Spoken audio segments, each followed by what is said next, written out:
It's 5 o'clock on the dot this Friday morning. I'm Ken Weaver with your top stories. A few more days of unusually warm weather before another cool down, and this time it could be a doozy. Full forecast and traffic coming up in 5 minutes. Now to the manhunt in Maine. Still no sign of mass shooting suspect Robert Card, the 40-year-old firearms instructor with military background and mental illness. Accused of killing 18 people and injuring 13 others at a bar in a bowling alley Wednesday night. Aaron Katersky says investigators have found the suicide note. We don't know for sure that the suspect died by suicide, but that's the substance of the note that they found at one of the properties. Authorities say it did not reveal any details about why the mass shootings may have occurred, but it did contain what sources describe as rantings. Also, some basic information like the suspect's bank account records to perhaps assist his son should the father no longer be there, according to authorities. Israel-Hamas war. Luis Martinez with the new developments overnight. U.S. warplanes bombing 2 Iranian targets in Syria. Senior U.S. official denied that Israel was notified in advance of the U.S. airstrikes and said that they did not coordinate with the Israelis at all, and said that tonight's actions were really all about American self-defense, defending U.S. troops in the region who are coming under attack, and is very different from the relationship of the U.S. providing security assistance to Israel in the wake of the Hamas attack. Now, President Biden ordering the strikes in response to a series of attacks on American military personnel in the region over the past 10 days. Right now in Middle Tennessee, the Rutherford County School Board has passed 2 new school safety resolutions. One requires substitute teachers to undergo training for how to handle lockdowns due to threats. Another one puts students who make threats against schools, real or fake, in jeopardy of losing their driver's licenses. Channel 4 says Assistant Director of School Safety Sean Martin told reporters any deterrence needed with the rate of threats on the rise. They like to drive, they like to get out and about, and if maybe we take something like that privilege away, maybe that'll be a deterrence to keep them away from making those threats. This would be on top of the state safety law expelling students for 1 year for threats against schools. Market Numbers Report brought to you by Beacon Capital Management, online at beaconcm.com. Here's Daria Albinger. Major indexes end the day lower thanks to losses from big tech, which had their worst single-day performance in 8 months. The Nasdaq shed 226 points, losing 1.7%. The Dow dropped 252 points, while the S&P fell 50. Meta Platforms weighed the heaviest, losing almost 4% despite the fact that the parent company of Instagram and Facebook reported better-than-expected summer profit and revenue. Investors could have been reacting to the company's warning that it's seen some softness in advertising due to the Israel-Hamas war. The Commerce Department says the nation's economy grew at a better-than-expected 4.9% annual rate from July through September. Toyota is recalling about 751,000 large SUVs in the U.S. to fix a problem with the tabs that hold front bumper covers on. Vice President Harris will attend an artificial intelligence summit in the U.K. next week, one day after President Biden is expected to unveil an executive order on the technology. All right, checking futures ahead of this morning's opening bell. Dow futures up 56, S&P up 19, NASDAQ up 125. That's the latest news. Traffic and weather next. I'm Ken Weaver, WTN News.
Well, good morning, friends and neighbors. It's 5:06 Friday morning. We made it. The end of the week. The work week, I should say.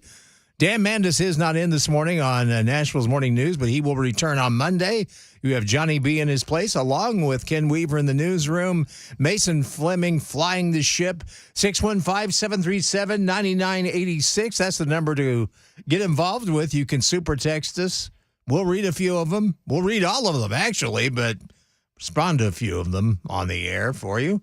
Also, you can watch us on Super Talk TV. You can look at Facebook Live, YouTube, X, Twitch, and, of course, our own website, 997WTN.com, and you can watch us there. Dan Mandis is going to be back on Monday. From what I understand, is that his mother is doing better, which is good news. Prayers work. So he'll be here Monday morning. We're looking forward to his return, and the gang will be all back together again. Well, it is Friday, and if you need some good news on Friday, I've got it for you. Well, if you're a Democrat, you may not be, so you may want to tune away. But for all of you others that are not happy with the current administration, well, there's some good news out there. President Biden's approval rating, and this is among Democrat responders. They said they saw a double-digit decline in the past month, resulting in one of the lowest in his presidency. That's according to a Gallup poll that was released yesterday. The survey found that 75% of Democratic respondents approve of the job Biden is doing as president, while to some that may sound, well, it's down 11 points from last month's poll. In comparison, 35% of independent respondents said they approve of Biden's performance. That dipped 4 points from September. And Republican respondents' view of Biden remained unchanged, 5%. Boy, I'd like to meet this 5% of Republican respondents. 5% said they approve of the job Biden is doing as president. Who are these people? Who is this 5%? Have them brought to me now. But anyway, they say that remains unchanged. They say Biden also saw a drop in his overall approval rating to 37%. 59% of those surveyed think otherwise. The overall rating is a 4-point decrease from last month's poll. Also, you've seen some polls out there that show Donald Trump beating President Biden in some key states. Gallup poll was released 2 weeks after Hamas's surprise attack against Israel, which resulted in the deaths of 1,400 people. About 200 others were taken hostage by the militant group. And in response, Israel, of course, has launched a series of airstrikes in Gaza, resulting in the deaths of more than 7,000 people and injuries to more than 18,000 more, according to a Thursday update from the Gaza Health Ministry. So Biden's numbers are going down. Well, this doesn't surprise me, and I'll tell you why. Biden had quite a day, or quite a week, actually. He was attempting to quote Neil Armstrong during a speech. If you remember when Neil Armstrong landed on the moon, he had a great quote. And his quote was, "One small step for man, one giant leap for mankind." That was his quote. Well, Biden was making a speech, and, he didn't quite quote it like it was supposed to be quoted. It wasn't quite like the quote that we've known to know and love. Here's President Joe Biden trying to quote Neil Armstrong. Nearly 55 years ago, American astronauts took humanity's first step on the moon. They sent a message forever etched in history. Quote, "That's one small step for man and one giant step for mankind." I'm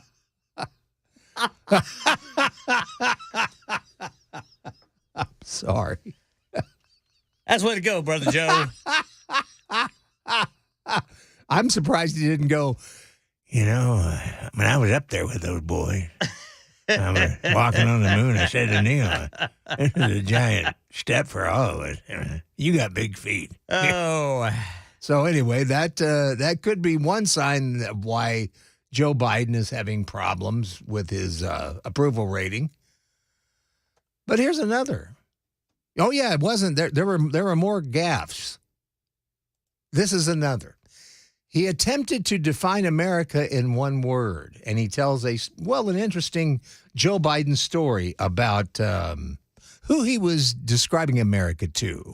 I've long said America can be defined by a single word. I was in the Tibetan Plateau with Xi Jinping. I spent a great deal of time with him one-on-one back when I was vice president and since then. And he looked at me and he said, we just had simultaneous interpreters. He said, can you define America for me? And I said, I can. One word. I mean it sincerely. Possibilities. Possibilities. Okay. By the way, that that speech. he's serious, by the way. Yes, he's very serious. I was talking to Xi Jinping because we were building the Great Wall over there, together. And he asked me to describe America. I said, well, possibilities. And he was driving. Well, what's sad about this this whole exchange? This took place during an awards ceremony, and he was with some recipients on the stage, and the video shows Joe Biden coughing directly onto an 80-year-old reward recipient of the National Medal of Science and the National Medal of Technology and Innovation, which is where that speech was given. But he coughed on this man. Then later on, he presents another award, a science medal recipient, and it's a woman, and he will not let go of her hand. And you can tell she's getting uncomfortable about it. So you wonder why this man's having such a hard time with polls and with the American people, and why he's having such a hard time gaining the trust of the American people. That's why. That's exactly why. And there's more. No, it hasn't. We're not done yet. There's more coming up. Oh, yeah.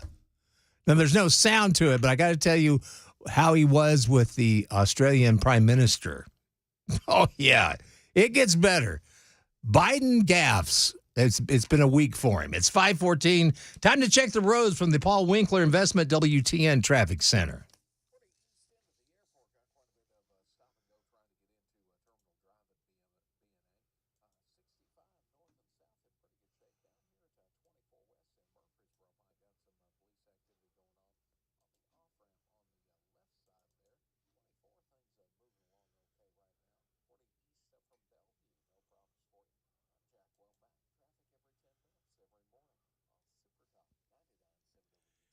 Thank you, Jack. Looks like we got to, it looks like you better enjoy these warm temperatures while you can.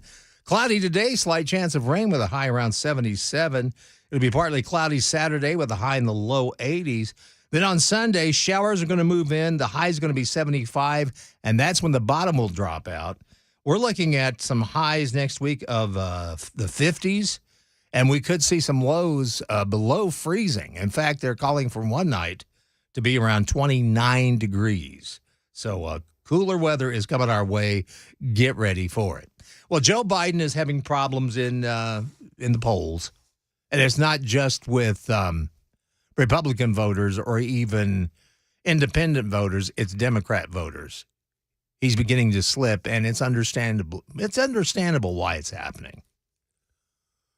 But yesterday, President Joe Biden and First Lady Jill Biden, they hosted the Australian Prime Minister Anthony Albanese and his wife. They had an upscale dinner last night, I dare say, at the White House. While posing for pictures with the Australian Prime Minister, President Biden appeared very confused.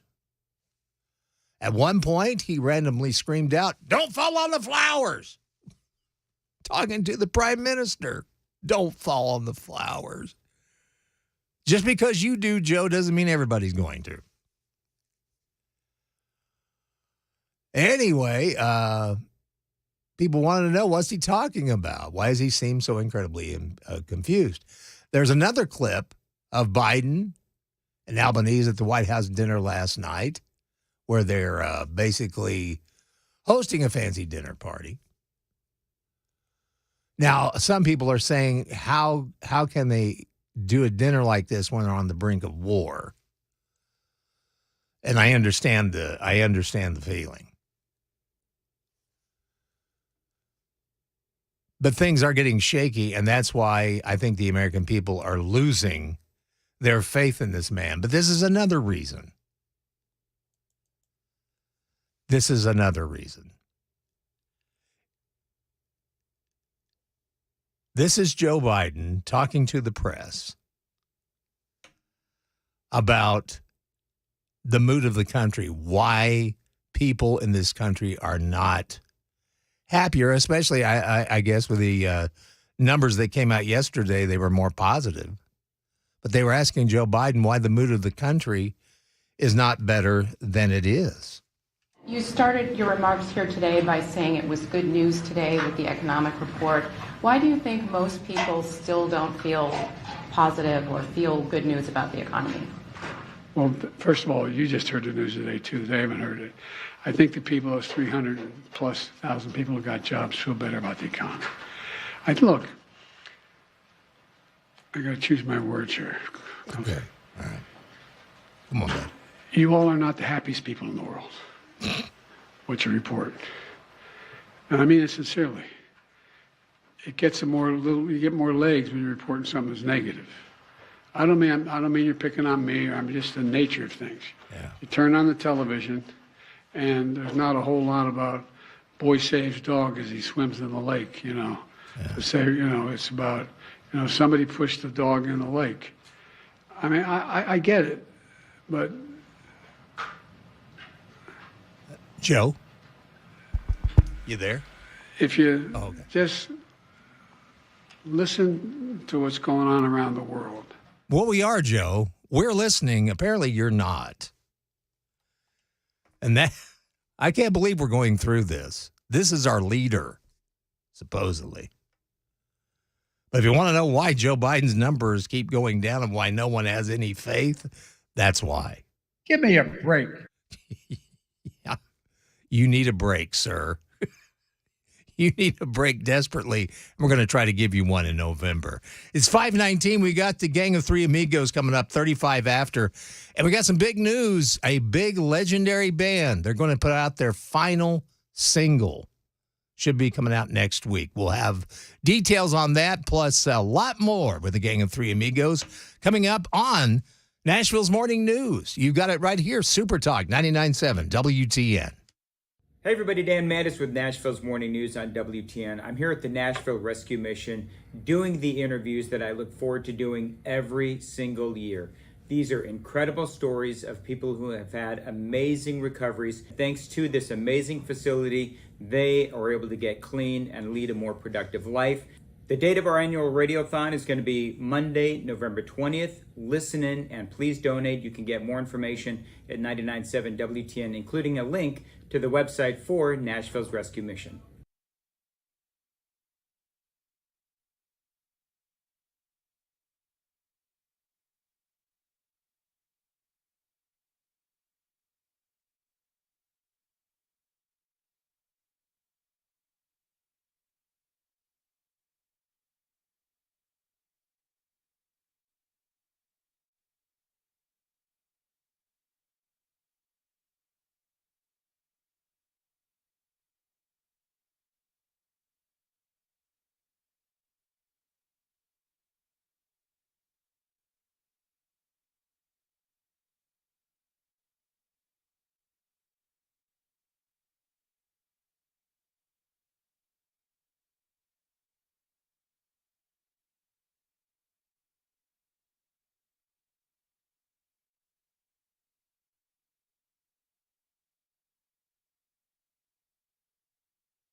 Manhunt in Maine, they've got a suicide note. U.S. warplanes strike Iranian targets. A popular grocery chain is being sued by assistant managers in Tennessee and other states. And we get a key reading on inflation today. These stories and more at 5:30 on Super Talk 99.7 WTN. Be helpful if I turn the mic on. Thank you, Ken. Thank you, Ken. You're welcome, Brother Johnny B. Yes. 527. Good morning. You're listening to the Nashville's Morning News. And a lot of you have asked about Dan Mandis all week. Dan is going to be back Monday morning right here. He's been in California taking care of his mother, and I understand she's doing better, which is what we wanted to hear. Yes, sir. So the prayers work. I always believe in prayer. And so appreciate anybody that had those going out for Dan and his family. Appreciate you. Yeah, that's right, baby. But we've got the Gang of Three Amigos coming up. We've got a classic monumental group that's going to put out their last single ever.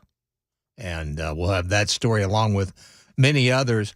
Also, I don't know if you heard this or not, but the Robert E. Lee statue, the one with him and his horse that was taken down in Charlottesville, Virginia. Well, it's now it's in a secret place in an out-of-state foundry, and it's being transformed into a piece of art that the community can be proud of, according to an organizer of the effort. I don't care how you feel about the Civil War statues and all of this, but that is part of our history, and to me, it really breaks my heart to see it melted down.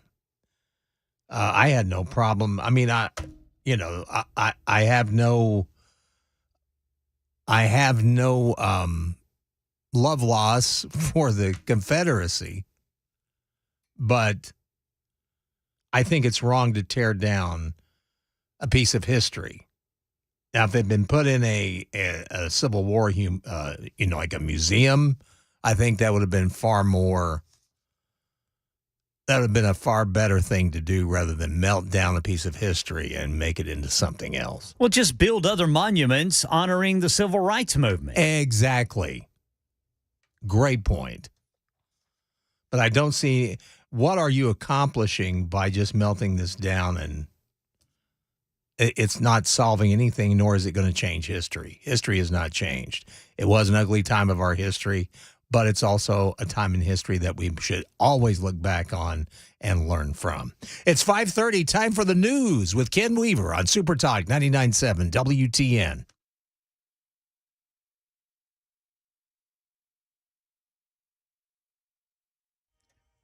.30 on the dot. I'm Ken Weaver with your top stories. Got the full forecast and traffic in 5 minutes. And right now, the manhunt in Maine. Authorities say they found a suicide note when they searched the mass shooting suspect's home. Still no sign of Robert Card. They don't know if he's dead or alive. This note had some rantings, but it did not provide a motive for the 18 people killed and 13 people wounded Wednesday night. Meanwhile, Rihanna Nally has what we're learning about the victims. Bob Violet was one of 11 victims at the bowling alley. He was a coach for the Youth Bowling League. Trisha Aslin, a regular at the alley, was also killed. And Joseph Walker, a manager at Shemengi's Bar and Grill, was shot while trying to stop the suspect at the second shooting scene. Walker was one of 7 people killed at the bar. Many of those victims were part of a gathering for the deaf. All right, of course, gun control now is the big discussion among the Democrats. Maine has a yellow flag law that establishes a process to take firearms away from a person during a mental health crisis. The process includes a police investigation, a doctor exam, and a judge's order, but does not allow relatives of a gun owner to directly ask a court to remove a gun during a mental health crisis. Israel-Hamas war. Israel says it conducted its largest ground incursion into northern Gaza since the October 7th terror attack by Hamas. The IDF calling it a targeted raid. Meanwhile, aerial attacks continue elsewhere. Here's Matt Gutman. Israel launching devastating new airstrikes on southern Gaza, claiming it targeted Hamas. Toppling a high-rise. This wailing baby pulled out alive, encrusted in dust. U.S. warplanes carried out attacks on 2 Iranian targets inside Syria overnight in response to attacks on American troops in the region. Right now in Tennessee, a lawsuit filed in Florida claims Publix has forced assistant managers in Tennessee and other states to work off the clock without pay. The plaintiffs claim they're owed for money for hundreds of overtime hours. And the Fed's favorite measure of inflation, the core personal consumption expenditure, will be released by the U.S. Bureau of Economic Analysis today. That is the latest news. Traffic and weather next. I'm Ken Weaver, WTN News. Specifically regarding precision ag, this is a movement or an initiative that Pheasants and Quail Forever has taken on where we can help farmers take advantage of the data they collect and during harvest, during planting season, and use that to identify areas in the field that are underproducing for whatever reason. Maybe it's shade, water, there's perennial wet spots, odd areas that are just hard to farm. Farm equipment's getting big now, and it's hard to farm some of these smaller areas. And so these areas that the yield isn't high enough to exceed the input costs, we're losing money on those acres. So Are there some alternate land use covers, wildlife covers that we can use and put on the ground that benefit wildlife but also benefit the bottom line? There's a lot of opportunities, a lot of conservation programs and conservation practices out there that can benefit the land, and they require management. And so some people might be familiar with the Conservation Reserve Program, or CRP. And that is a program administered by USDA for farmers and landowners to take those certain areas out of production, return them to a wildlife cover beneficial to different wildlife. We started taking non-productive acres years ago and putting them in CRP, and seeing a great benefit of that, not only for wildlife, but erosion control and the money side of it. You know, we have to make a living to stay in business just like everybody else. You know, if you've got non-productive acres that you're losing money on, and you can get something out of them, plus benefit the soil from erosion, plus benefit the wildlife,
Happy Friday morning to you. It's 5:38. You're listening to Nashville's Morning News on Super Talk 99.7 WTN. Time for the gang of three amigos. Flying this beast is none other than Mason Fleming. Good morning, Mason. Good morning, Johnny. How you doing? All right, brother. Any better, I'd have to take medicine. And in the newsroom, the king of all media, ladies and gentlemen, my brother, my friend, Ken Weaver. Good morning, Ken. Yeah, the king of all media drives a 2010 Corolla with a bra on it. A black bra. Good morning, boys. Yes. I'm like the Duke in Escape from New York City. Oh, my God. I got chandeliers for headlights, baby. That's right. Oh, Lord have mercy. Well, number one, I appreciate you guys helping me through this week. It was very appreciated. Dan Mandis, I understand his mother is doing fine, which is good news, and he will be back Monday morning right here. I have not looked at socials, so I have not. I'm going by Ken Weaver. Told me that he saw a picture of Dan with his brother and his mother. Looks a lot like his brother. He does. I saw a picture of his brother, him with his brother. I have not been on the socials this week. Haven't been on the socials, have you, brother Johnny B? I'm getting bad about it. I don't know why. I'm trying to be. That might be a good thing. Maybe it is. Maybe it is. I'm trying to. But anyway, I'm looking forward to Dan coming back because we miss him. And yes, sir. So hurry on back, brother Dan. Get on back, brother Dan Mandis. And, I know you're listening right now. Yeah, you are. So get on back. And I'm going to leave at 9:05 today. In fact, Dan, I'm leaving at 8:45. and Mason's smoking. Yes, he is in the studio. In the studio, right and now. He's drinking licker. I'm not saying what I'm smoking in here. Boom, bah. Along those lines, Mason, there's a legendary band. And this, I'm telling you right now, it feels like I'm reliving the 60s a little bit. Oh, yeah? Well, because you have the Rolling Stones. They've just put out a new album. Of course, Hackney Diamonds is probably one of their best in a long time. I'm telling you, man, that album is good. It is really good. And I think they have outkicked the coverage on this one. It is a great record. That they just put that out. Well, now there comes news that there's going to be a new single released next Thursday, November 2nd, by the Beatles. And it's an old song that John Lennon composed in the late 70s when he was solo and trying to come back to his career. But it's called Now and Then. And apparently they attempted to record this when they made their anthology, but they couldn't get it right. So they shelved it. Now, George Harrison had already played some guitar on the track. So they've kept George's guitar in the track, but they've redone the vocals where they've made John's vocal a little bit better. And Paul and Ringo went in the studio, did their parts. And so it's coming out. It's going to be on a single that will also have Love Me Do re-released, which was their very first single. And it says right here, George Harrison did it in 1995. Right. That's when they were doing their anthology. Okay. If you remember that with those. Yeah. Had Free as a Bird, and I think the other song was Real Love. Right.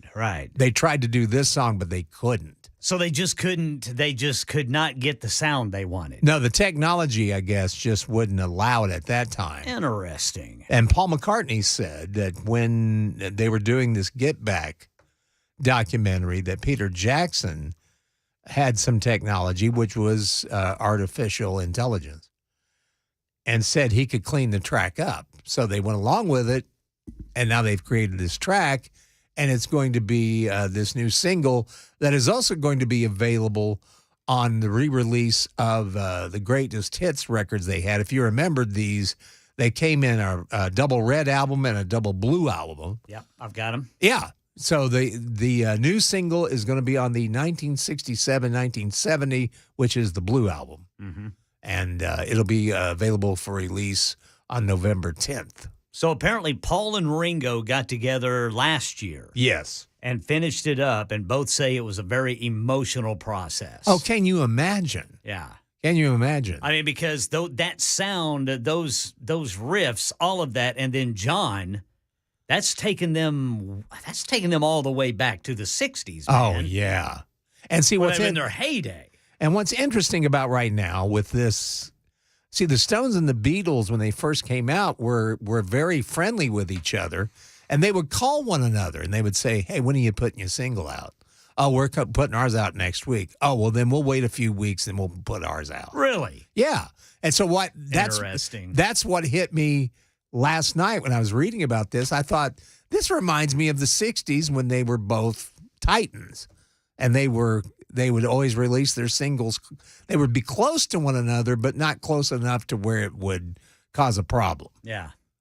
And so I always found the working relationship between the Beatles and the Rolling Stones very interesting, because the Beatles actually, I think, wrote one of the Stones' very first big hits, which I Want to Be Your Man. So, yeah. So it's very interesting, and it's like you're going back into time. So November 2nd. November 2nd is when the single drops, so we'll have to wait for that. Is it going to come out on vinyl or anything like that? Does it say? The thing I read, the piece I read, it did not say what it's coming out at. I'm sure it will be. I'm sure it'll be available in all, downloads and vinyl and probably CD. Looks like there's going to be some sort of documentary with it. Yes, there is. They're going to have a documentary on the making of the song and all that. So we'll get to see some of those emotional moments. Yes, then. we will. Cool. Yes, we will. So that'll be very cool. Yeah. And the one thing I did like about the Peter Jackson, biography documentary was, my recollections of the Beatles toward the end was that they all hated each other.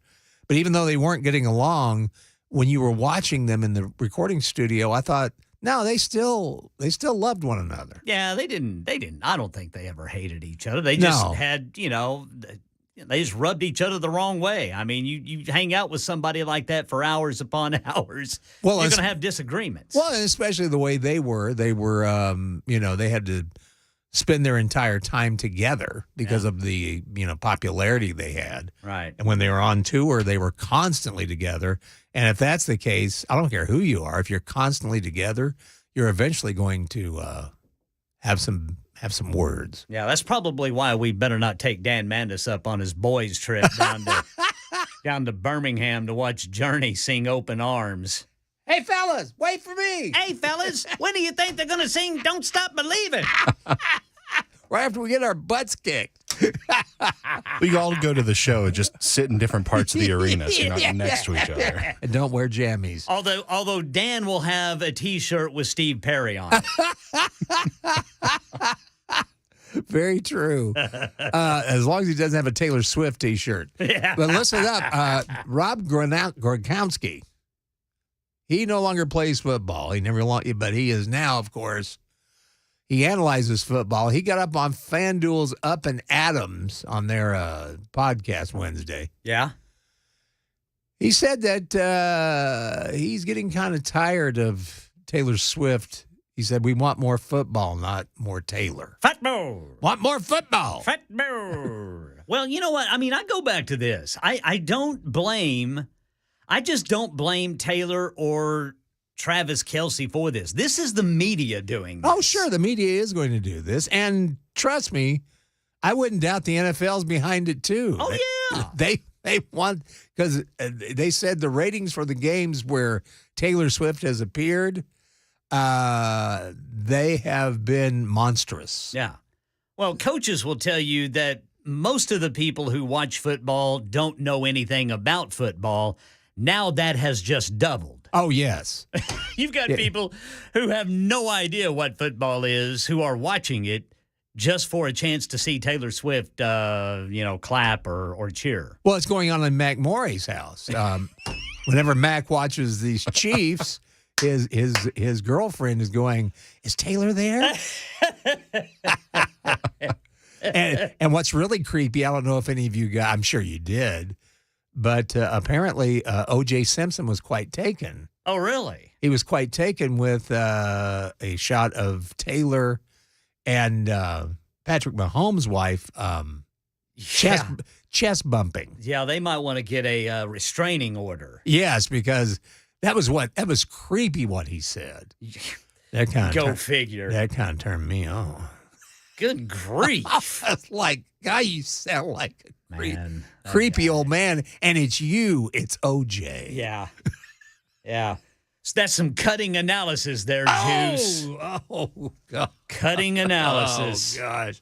Well, Ken, you had something to bring to the table today. Brother Johnny B, I do. I've got two things. Well, bring them to us. Well, I had one thing, but now I've got to bring this up. Okay. I don't know how many of our listeners have kids who are teenagers out there, but my son, before he was a teenager, and he's still into it, he was into this thing called Five Nights at Freddy's. Oh, goodness. It kind of creeped me out, but my son absolutely loved it. He collected all of the figurines, and I think he even has the video game now. But basically, Five Nights at Freddy's is apparently there are these robots in this pizza joint that come to life at night, and they try to kill you. It's supposed to be like a scary version of like Chuck E. Cheese almost. Yeah, exactly. Yeah. There's all kinds of different robotic characters. They look like they might be cute, but then you look at them closer and they've got like one eye that's wonky. Yeah. They've got arms sewed on and that sort of thing. So the Weaver household tonight, per my son, we are going to sit and watch the release of the movie Five Nights at Freddy's. And I'm sure that's going to be interesting for sure. Yeah, it will. Yeah, my son he went bonkers over this thing. Yeah, and to be honest, there's actually, I think they're at 12 games now for this series. 12 games for it, yes. Yeah, so the movie that's coming out is based around the first one. My brothers were very into this while I was growing up, so it's kind of spanned over the past like 10 years probably now. Yeah. But they have such big lore on the game and whatever. But they finally made a movie about it, and it's weird. I don't think I'll ever look at Chuck E. Cheese the same way without going like, "Hey, that mouse is looking at me a little weird." Exactly, man. I mean, it's like it's like somebody got pissed off at Chuck E. Cheese's. Well, I can't imagine that. I thought they would do his alter ego or something, But anyway, looking forward to that. And then I was perusing for some stories to share, and I might have to wait until the next Gang of Three Amigos, but I'll put it in a nutshell. CNN did a story with some high-ranking U.S. officials who say that the Pentagon is now getting 800 reports, or they are actively looking into 800 reports of UFOs since April of this year. Wow. And some of them, a good number of them, they cannot explain. So so it doesn't matter where they're coming from. We have to worry about illegal aliens. Yeah, exactly. It's just become a major problem in this country. Exactly. But if you think about that, 800 reports since April, and then with everything that's going on right now. Yes. I don't know, man. There's weird stuff. The world has gone cray-cray, Ken. Yeah, I don't know why they would want to come here. I don't either. I think I'd go. They may be coming and then turning around. Yeah, they go, no intelligent life here. Let's go. It's 5:52. It is the Nashville's Morning News, Super Talk 99.7, WTN.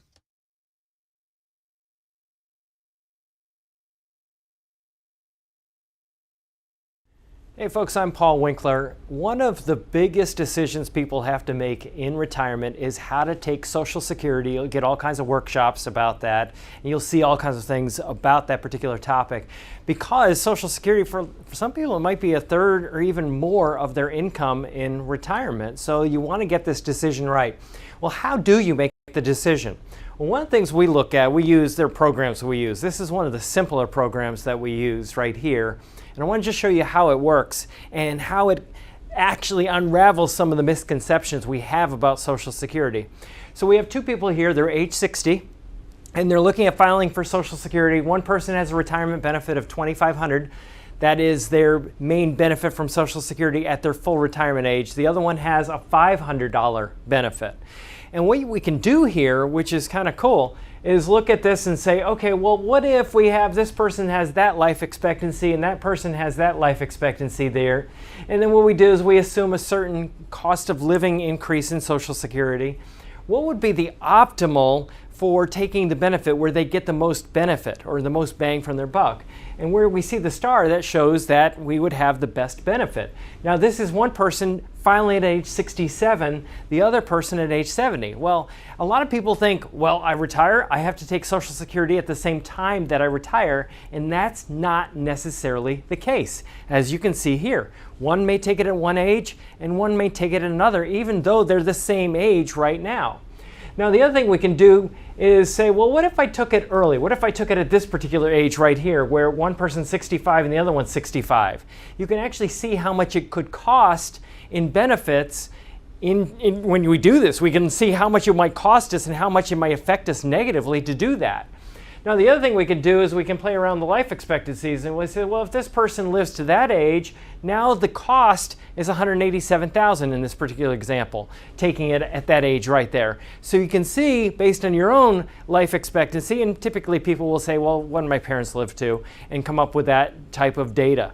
So this is just part of the financial planning process that we use at Paul Winkler Inc. If you want to know more about what we do, you can get a free 15-minute phone call at our website, paulwinkler.com.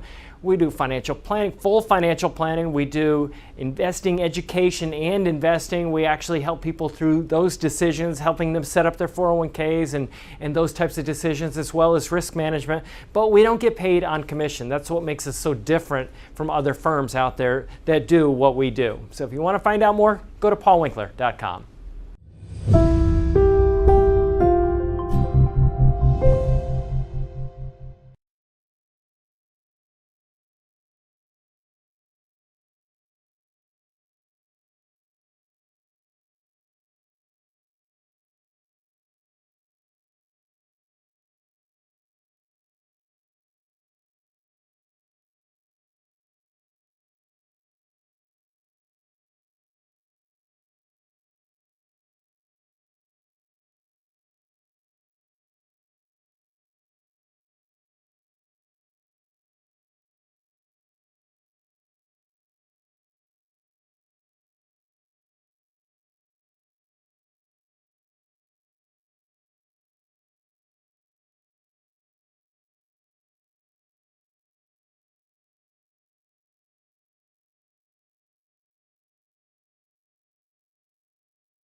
All right, still no sign of the main mass shooting suspect. Got a full report on that, but we also need to bring you up to speed on the Israel-Hamas war. U.S. warplanes have carried out some strikes against Iranian targets in Syria. These stories and more coming up at 6 on Super Talk 99.7 WTN. Thank you so much, Ken. It is 5:57 on Super Talk 99.7 WTN. And speaking of that, we did have Iran's prime minister in our country. And why was he here? Well, he went to the UN and basically announced that they were going to kick our rear end. We'll tell you more about that coming up. It's unbelievable, and it's all right here on Nashville's Morning News, Super Talk 99.7 WTN.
6 o'clock on the dot. I'm Ken Weaver with your top stories. We've got the full forecast and traffic in 5 minutes. Tell you more about that big cool down on the way. Still no sign of the main mass shooting suspect. Full report in a moment. But first, let's get up to speed on that Israel-Hamas war. U.S. warplanes have carried out 2 strikes on Iranian targets in Syria. Mick Mulroy, the former Deputy Assistant Secretary of Defense of the Middle East, says those strikes were a message to Iran. With everything going on in Israel right now, the United States would like to let Iran know that if they attack our people in Syria or Iraq, that they're going to be hit hard. And I think that's what we did, and it was the right message to send. Yeah, a senior U.S. official denied that Israel was notified in advance of the U.S. airstrikes and said they did not coordinate with the Israelis at all. They said that the actions were really all about American self-defense, defending U.S. troops in the region who are coming under attack, and are very different from the relationship of the U.S. providing security assistance to Israel in the wake of the Hamas attack. Manhunt in Maine. It's another day of sheltering in place for thousands of people around Lewiston, Maine, where authorities are continuing the manhunt for Robert Card, the suspect in Wednesday night's shooting that left at least 18 people dead. A helicopter and law enforcement surrounded a home near Bowdoin Thursday night, but Card was not inside. His family's been cooperating with authorities, says ABC's Aaron Katursky. When his sister first heard about the shooting, the location at the bowling alley, and her brother's alleged involvement, the sister told law enforcement she thought he might be targeting an ex-girlfriend. Whether she works at that bowling alley or may have just bowled there, we don't know. But that's what the sister initially believed. Tammy Aslan was in the bowling alley. The sad part of it is all the kids were right there at the entrance.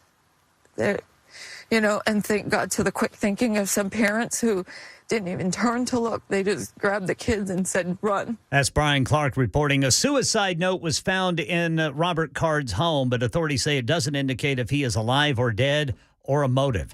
Right now in Middle Tennessee, the Rutherford County School Board has passed 2 new school safety resolutions. One requires substitute teachers to undergo training for how to handle lockdowns due to threats.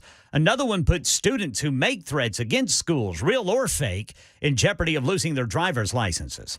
Market Numbers Report. Market Numbers brought to you by Beacon Capital Management. BeaconCM.com. Here's Jim Ryan. The NASDAQ composite finds itself solidly in correction territory. The index gave up another 1.75% Thursday. It's down more than 12% from its high in July. The S&P lost nearly 1.2% yesterday. The Dow gave up 250 points. About 2/3 of Americans say their household expenses went up over the past year. Only about a quarter say their income also increased. An Associated Press poll finds that only 26% of us think we could pay an unexpected medical bill. A high-powered group of retailers is lobbying Congress to pass legislation meant to curb theft. Big box stores and mom and pops alike say they're losing billions to organized theft and fencing rings. The cruise unit at General Motors is suspending all driverless operations after California regulators banned those cars from state roads, calling them a risk to the public. GM says it's cooperating with the U.S. investigation into crashes involving faulty braking by cruise vehicles. All right, checking futures ahead of the opening bell on Wall Street. Dow futures up 34, S&P up 20, NASDAQ up 135. That's the latest news. Traffic and weather next. I'm Ken Weaver, WTN News.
Happy Friday morning to you. 6:07. It is Nashville's morning news. Dan Mandis is on vacation. He will be back on Monday morning right here on Super Talk 99.7 WTN. Johnny B in for Dan along with Ken Weaver. And Mason is here as well. And we're happy to have you. 615-737-9986. That's how you can super text. And boy, you super texted this morning. Woo! Man, you're a little saucy. One guy writing in, the Beagles aren't our true band. Talk about some real musicians. Okay. It's 6:07. We are happy to have you. And you can watch us on Super Talk TV as well. You can catch that on Facebook Live, YouTube, X, Twitch, and our own website, supertalk997wtn.com. Well, of course, we apparently have really ticked off Iran. And National Security Council spokesman John Kirby was talking to the press yesterday. He explains to them why Iran's foreign minister is on U.S. soil with so much bad blood between Iran and the U.S. right now. Well, this is how that press conference went. Mason, if I can get some sound, please, that'd be great. Let's try her again. John, the president said that if Iran or its proxies attacked U.S. troops, that we would respond. So what is he waiting for exactly? He did say that. Where's the response? He said that. And he said that we will. Repeating the warning is the response? Jackie, come on now. It's not his question. I'm not going to telegraph punches here from the podium. We have responded and retaliated in the past, quite aggressively, in fact, back in March. And as the president said, we will not hesitate to protect our troops and our facilities, but we're going to do it at a time of our choosing, in a manner of our choosing. And the decision to do it, if we do it, is his as commander-in-chief and his alone. He said that he issued a warning to the Ayatollah, this warning he talked about yesterday. How was that warning delivered? I'm not going to get into that. Can you say if there was a phone call or if there was a third party? Was there a message that was relayed after U.S. troops were injured? There was a direct message relayed. That's as far as I'm going to go. And the direct message relayed was probably, hey, the money's on the way. And why were the injuries not disclosed until Tuesday? I'd have to refer you to the Pentagon on that. And can you also say why the U.S. approved a visa for Iran's foreign minister who's in New York this week? The Wall Street Journal reported that he partook in at least 2 planning meetings in Lebanon with Hezbollah, the Islamic Jihad, and Hamas leading up to the October 7th attack. Secretary General called a meeting at the foreign ministerial level. He's the foreign minister of Iran. We are the host of the UN. We take that responsibility seriously. Do we particularly like the fact that he's on U.S. soil? No. But unlike a lot of other countries around the world, we take those responsibilities, those rules seriously, and so we allowed him to come in to attend these meetings. And we hope, quite frankly, we're certainly going to take advantage of the opportunity. We hope others at the UN take advantage of the opportunity to ask tough questions of him and what his country's doing to support these militia groups and what his country's doing to support Hamas and Hezbollah. This is an opportunity for world leaders up there in New York to make their perspectives and their concerns known directly to the Iranian foreign minister. There's a Pentagon official, Ariane Tabatabai, I believe I'm saying her last name correctly.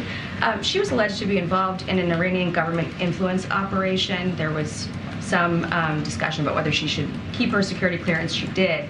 But she's now the chief of staff for the office that's overseeing hostage negotiations. Is it appropriate for someone with these connections to the Iranian regime to be overseeing rescue operations for Americans that are being held by Iran-backed proxies? I'd have to refer you to the Defense Department to speak to that, Jackie. Okay. That's one thing I've never understood. I mean, I do understand it. We do host hostels here at the UN. We always have. We've had all kinds of people that have made threats against the U.S. that have come in and spoken to the UN. I remember Ahmadinejad, of Iran. This was many years ago. And in a way, I think it's almost good that these people do come here and speak, because then those on the left that have all these coexist stickers, then they learn how much that they can't coexist. Because Ahmadinejad spoke at this UN speech and said that they don't worry about homosexuality in their country because they put them to death. And it shocked a lot of people, angered a lot of people, should have. But it just shows that you can't coexist with someone like that. There's no way. But the Iranian foreign minister, his name is, I hope I don't butcher this, but I'm sure I will, Hussein Amir Abdalian. He attended the session of the UN General Assembly. He said that he praised the terrorists of Hamas as a lawful and legitimate resistance group to reporters and delivered a belligerent speech to the UN, threatening dire consequences for the United States and Israel if Israel continues their assault on Hamas in Gaza. He also boasted that Iran was instrumental in blocking U.S.-backed United Nations resolutions on Wednesday that would have condemned Hamas for the unspeakable murders, rapes, and kidnappings it perpetrated against 1,400 Israelis on October 7th. He claimed that Iran collaborated with Russia and China to block the resolutions because they did not meet Tehran's objectives for securing stability, security, and peace. Well, I'll tell you one thing. Tehran does not want peace. Iran is wanting desperately to bring this on. They want to annihilate Israel, and they want to annihilate the United States. And I don't understand the Biden administration. On one hand, they're sending them money. They're acting like they're friends. But then on the other, they start with the threats. And now one of those threats have come true. And we'll tell you about that coming up. We did some bombing. It's 6:14. Time to check the roads from the Paul Winkler Investment WTN Traffic Center.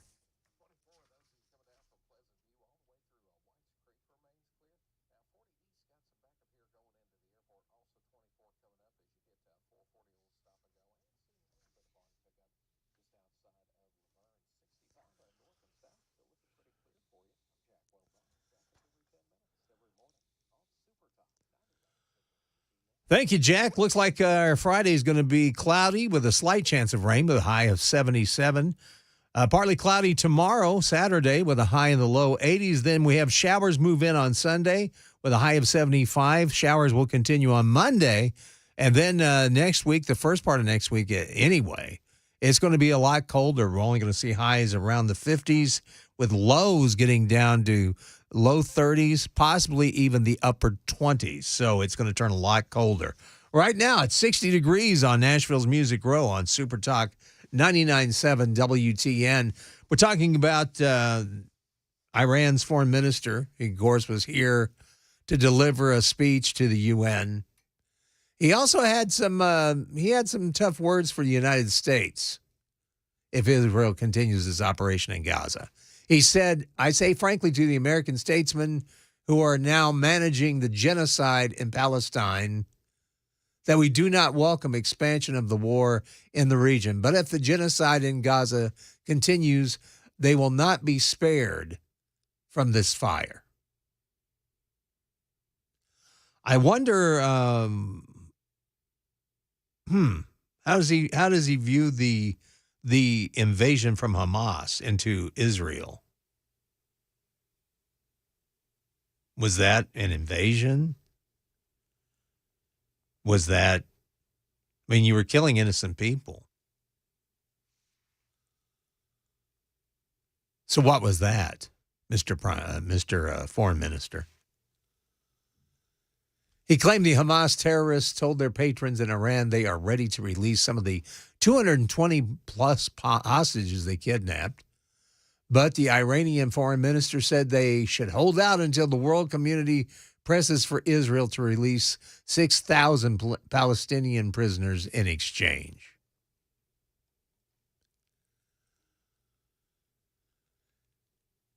The The foreign minister is going to reportedly meet with UN Secretary General Antonio Guterres before the UN General Assembly votes today on a resolution to demand a ceasefire in Gaza. Guterres himself is under fire for the comments he made on Wednesday, suggesting that Hamas' sneak attack was justified by Palestinian grievances against Israel, a position he strove mightily to clarify after Israel called for his resignation and denounced his remarks as a disgrace to the office. And so now the foreign minister of Iran is telling us that if we escalate any further, that there's going to be hell to pay. Well, 2 U.S.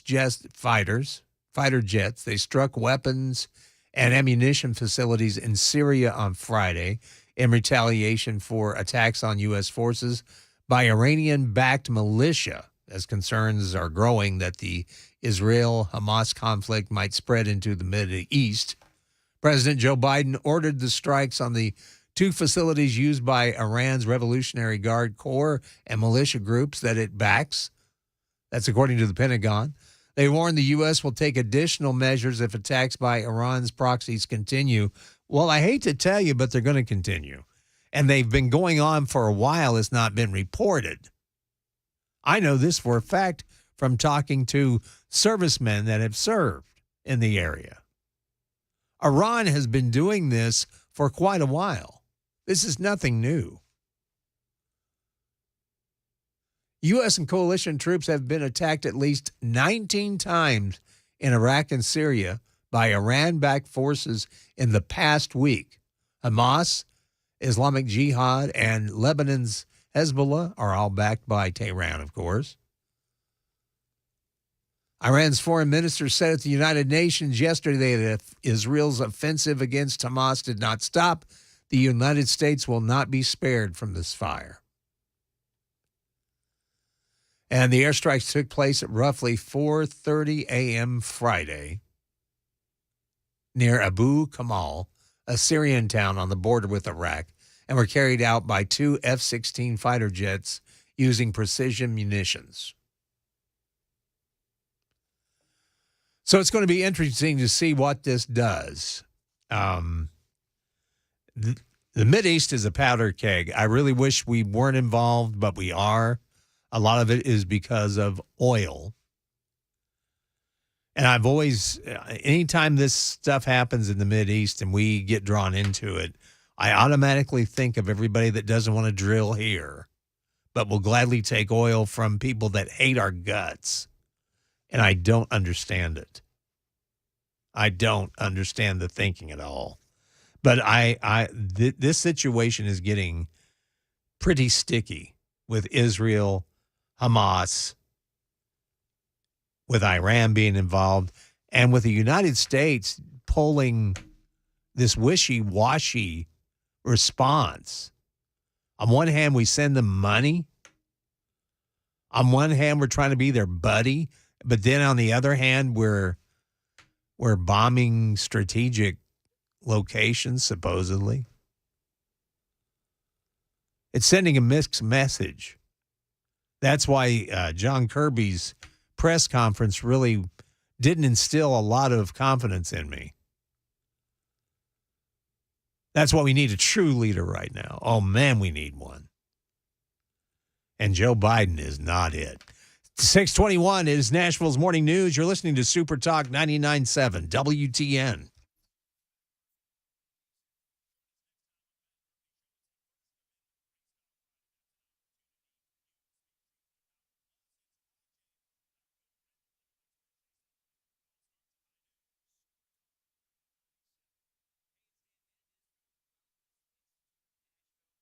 Hey everybody, Dan Mattis with Nashville's Morning News on WTN. I'm here at the Nashville Rescue Mission doing the interviews that I look forward to doing every single year. These are incredible stories of people who have had amazing recoveries. Thanks to this amazing facility, they are able to get clean and lead a more productive life. The date of our annual radiothon is going to be Monday, November 20th. Listen in and please donate. You can get more information at 99.7 WTN, including a link to the website for Nashville's Rescue Mission.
U.S. warplanes in action near the Israel-Hamas war zone.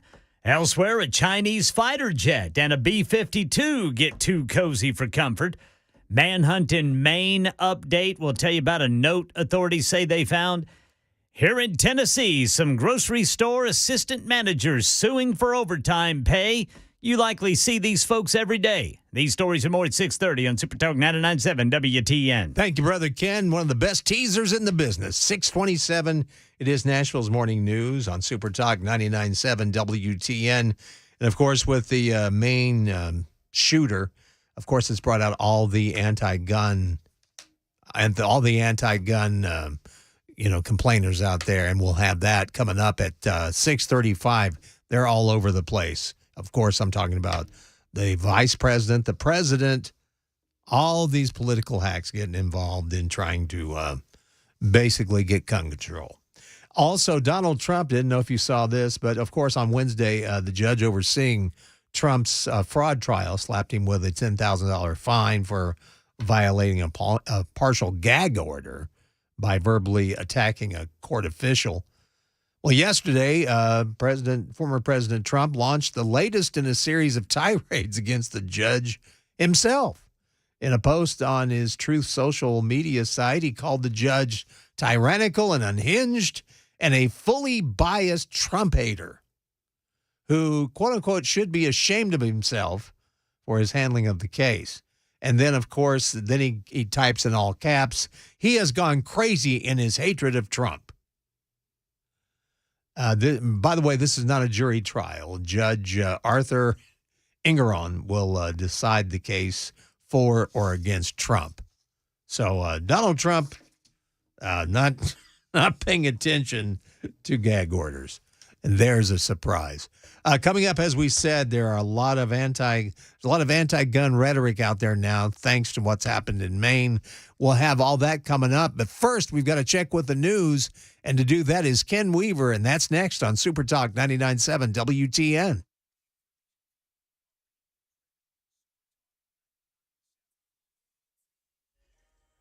$6:30 on the dot this Friday morning. I'm Ken Weaver with your top stories. Tell you when that big cool down's supposed to come during the full forecast and traffic in 5 minutes. Israel-Hamas war update. The Pentagon says U.S. fighter jets have launched airstrikes on 2 Iran-linked sites in Syria in retaliation for recent drone attacks on U.S. troops in Iraq and Syria. Meanwhile, in Europe, Tom Rivers says European leaders held a meeting. The leaders in Brussels signaled again vague support for the two-state solution once this bloody chapter concludes, but nothing concrete. Belgian Prime Minister Alexander De Croo. At some point, a political dialogue needs to start, and this peace conference is a reflection of that. As for the immediate, the assembled leaders reaffirmed their call for aid to reach those in need in Gaza via a humanitarian pause. U.S. National Security Advisor John Kirby said yesterday since the 21st of this month, about 74 trucks with humanitarian aid have gotten into Gaza. Elsewhere, a close call between Chinese and U.S. military aircraft over the South China Sea. Former State Department official Steve Ganyard. The way this Chinese fighter pilot came aboard the B-52 with way too much closure and not with having the airplane under control, that was unsafe. Yeah, video released by U.S. Indo-Pacific Command shows the Chinese fighter jet within 10 feet of the B-52, risking a mid-air collision. Manhunt in Maine, still no sign of Robert Card, the Army reservist wanted for the deadly mass shooting.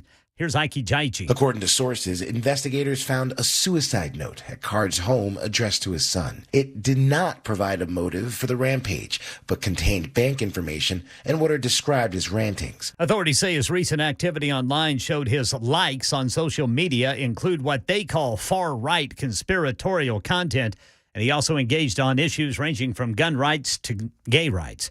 And right now in Tennessee, some assistant managers at Publix stores have joined a lawsuit filed in Florida claiming they were forced to work off the clock without pay. The plaintiffs claim Publix owes them for hundreds of hours of overtime. That's the latest news. Traffic and weather next. I'm Ken Weaver, WTN News.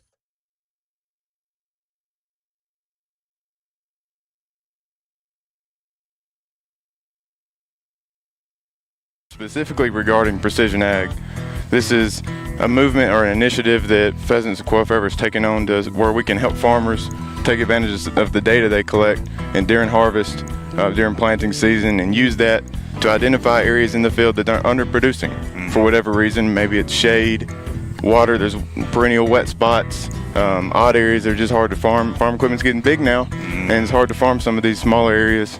And so these areas that the yield isn't high enough to exceed the input costs, we're losing money on those acres. So are there some alternate land use covers, wildlife covers that we can use and put on the ground that benefit wildlife but also benefit the bottom line? There's a lot of opportunities, a lot of conservation programs and conservation practices out there that can benefit the land, and they require management. And so some people might be familiar with the Conservation Reserve Program, or CRP.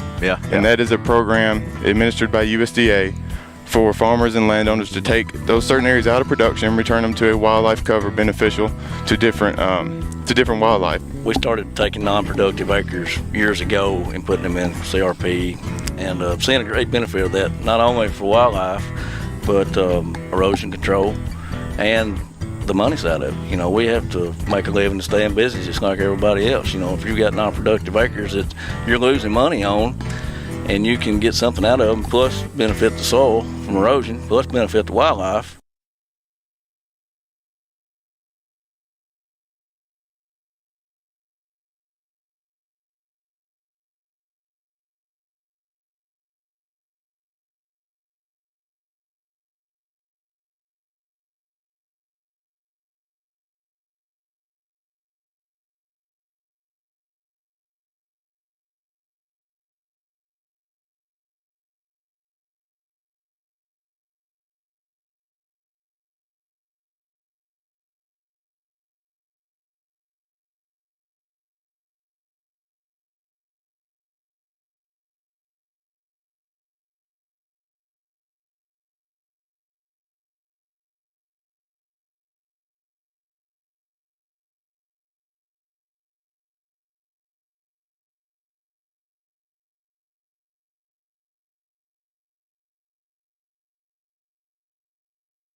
Good morning. It's 6:38. It's Nashville's Morning News. It is Johnny B in for Dan Mandis, who's on vacation. He will return Monday morning right here on Super Talk 99.7 WTN to Nashville's Morning News.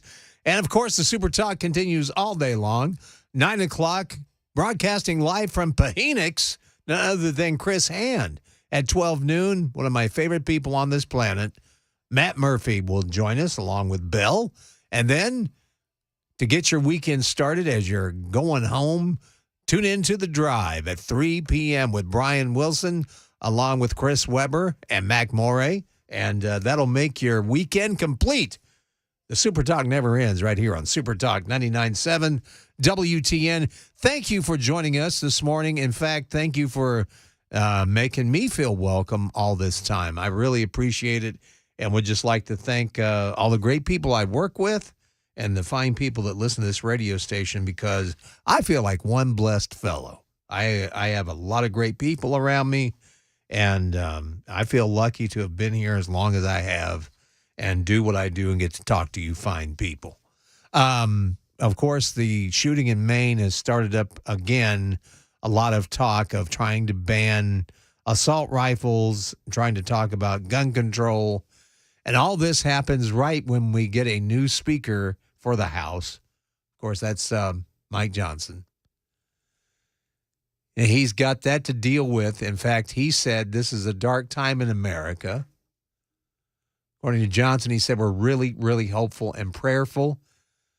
He said prayer is appropriate at a time like this, that evil can end and the senseless violence can stop.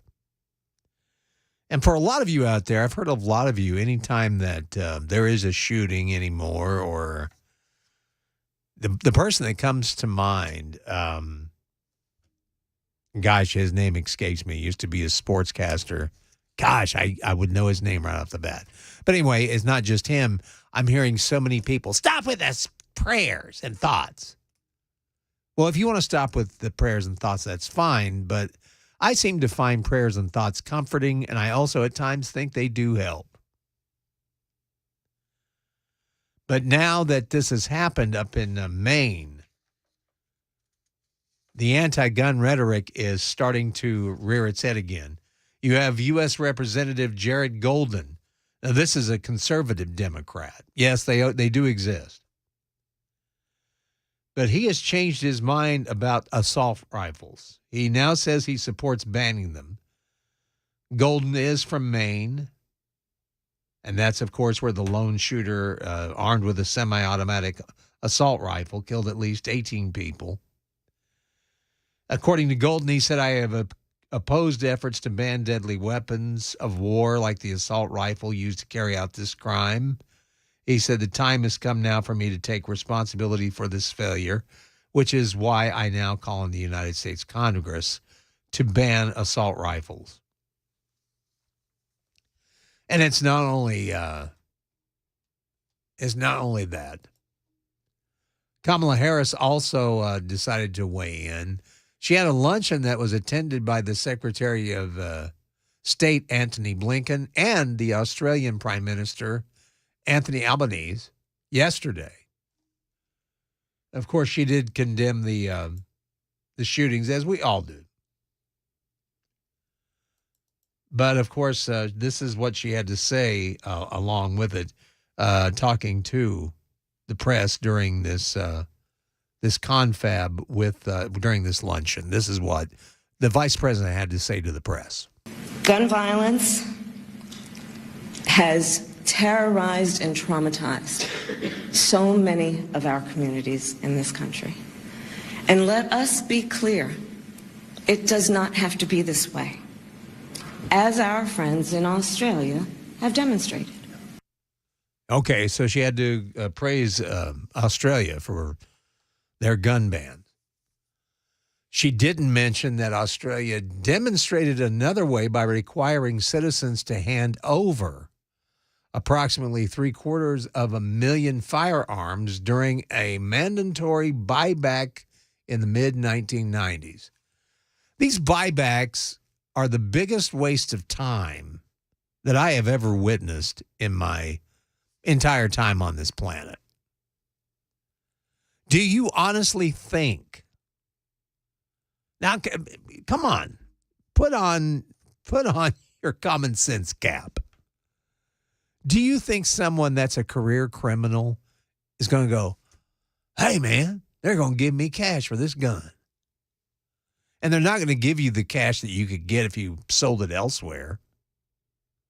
Do you think the gun buyback program really works? Nay. But that's how Australia dealt with it.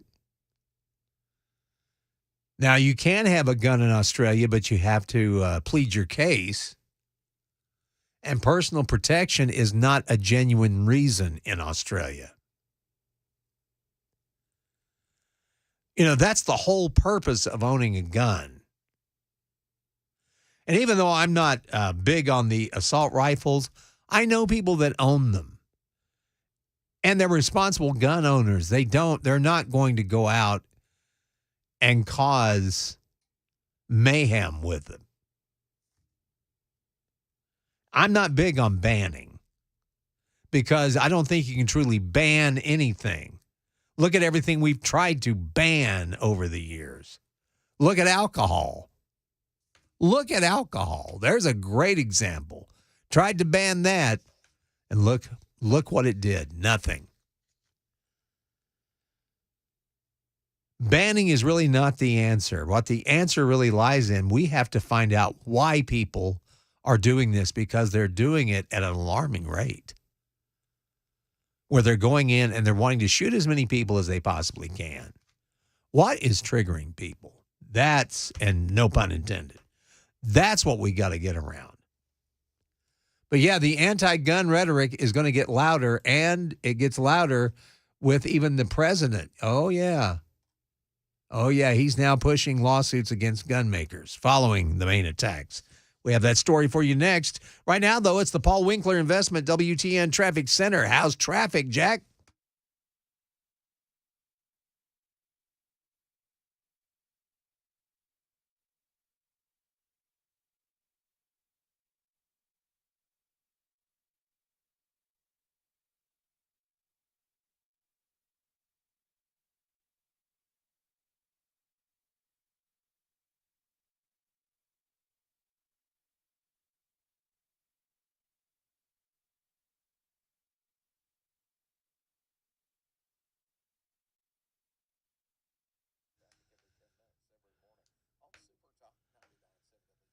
Thanks, Jack. Listening to that report, as Mason just said, glad we got in early.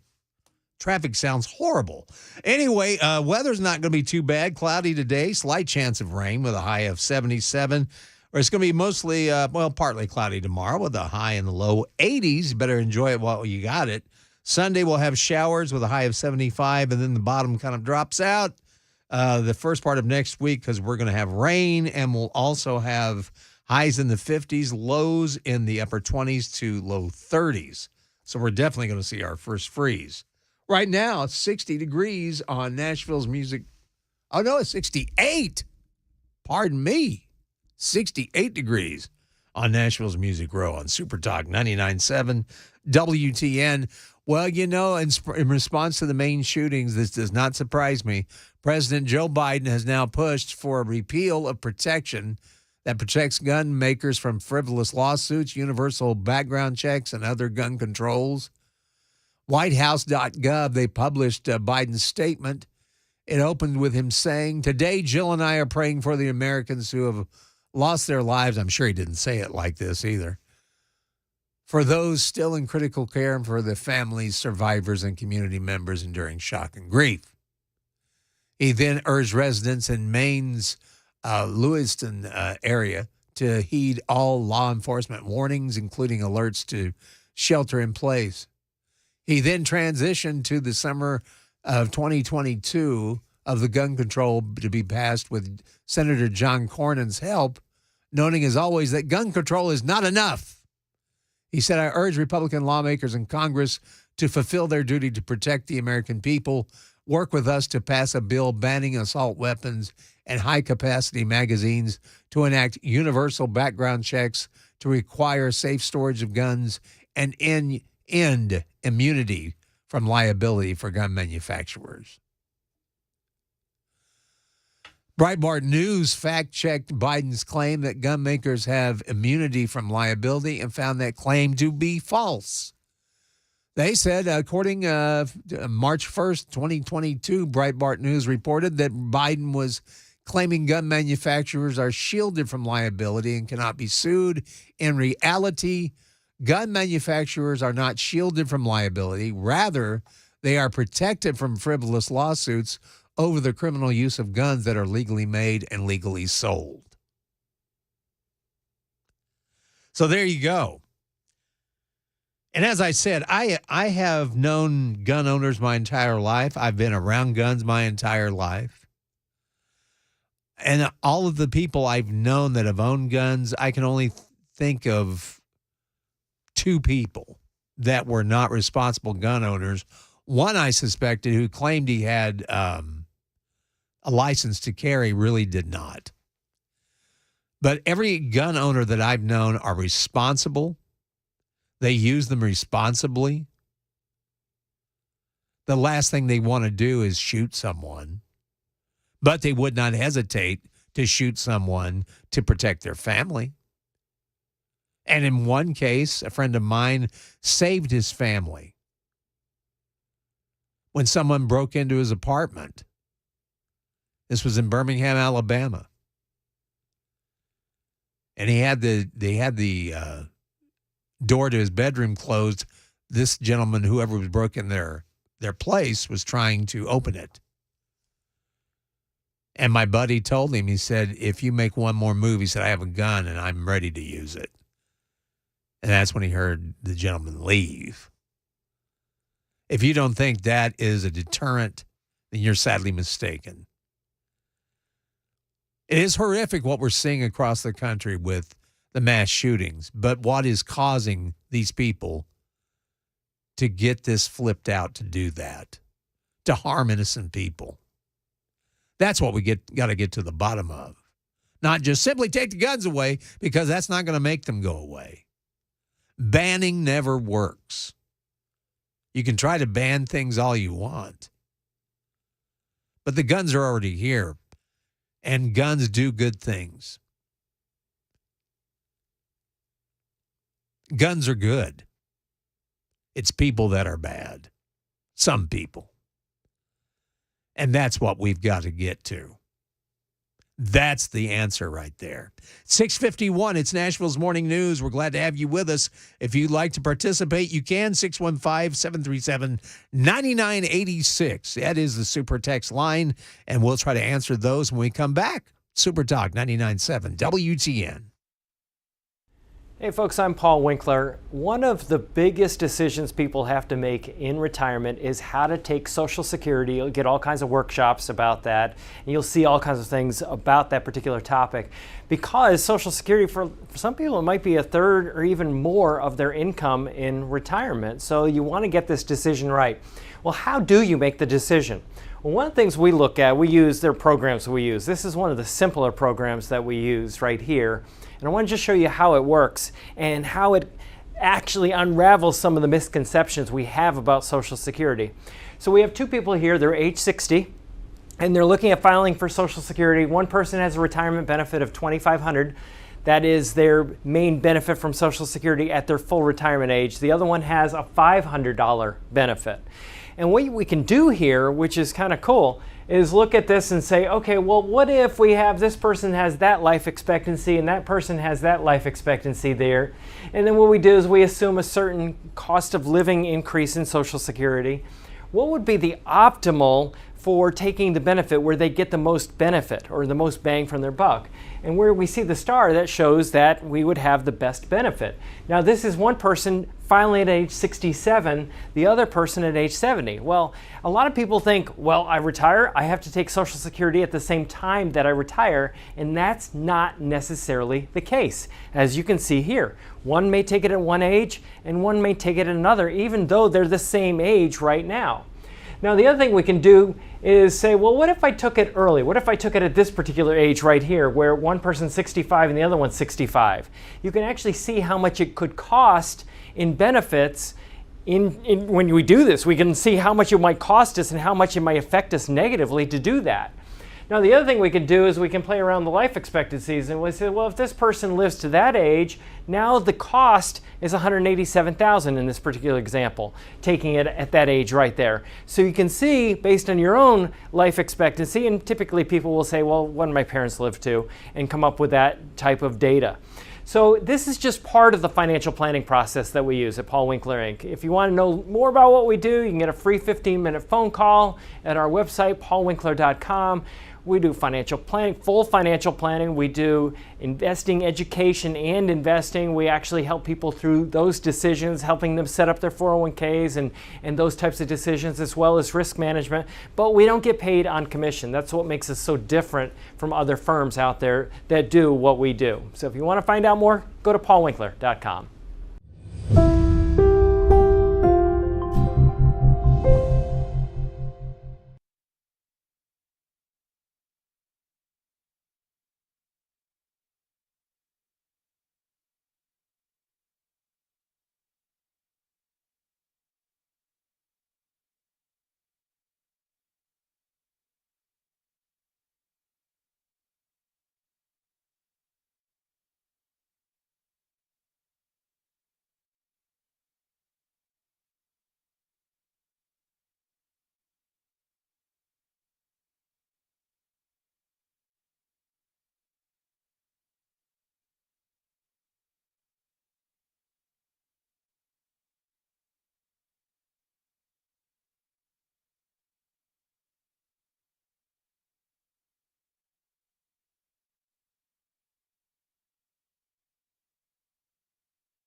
U.S. warplanes ordered into action near the war zone in Gaza. Main manhunt. We're hearing from the suspect's family and the victims.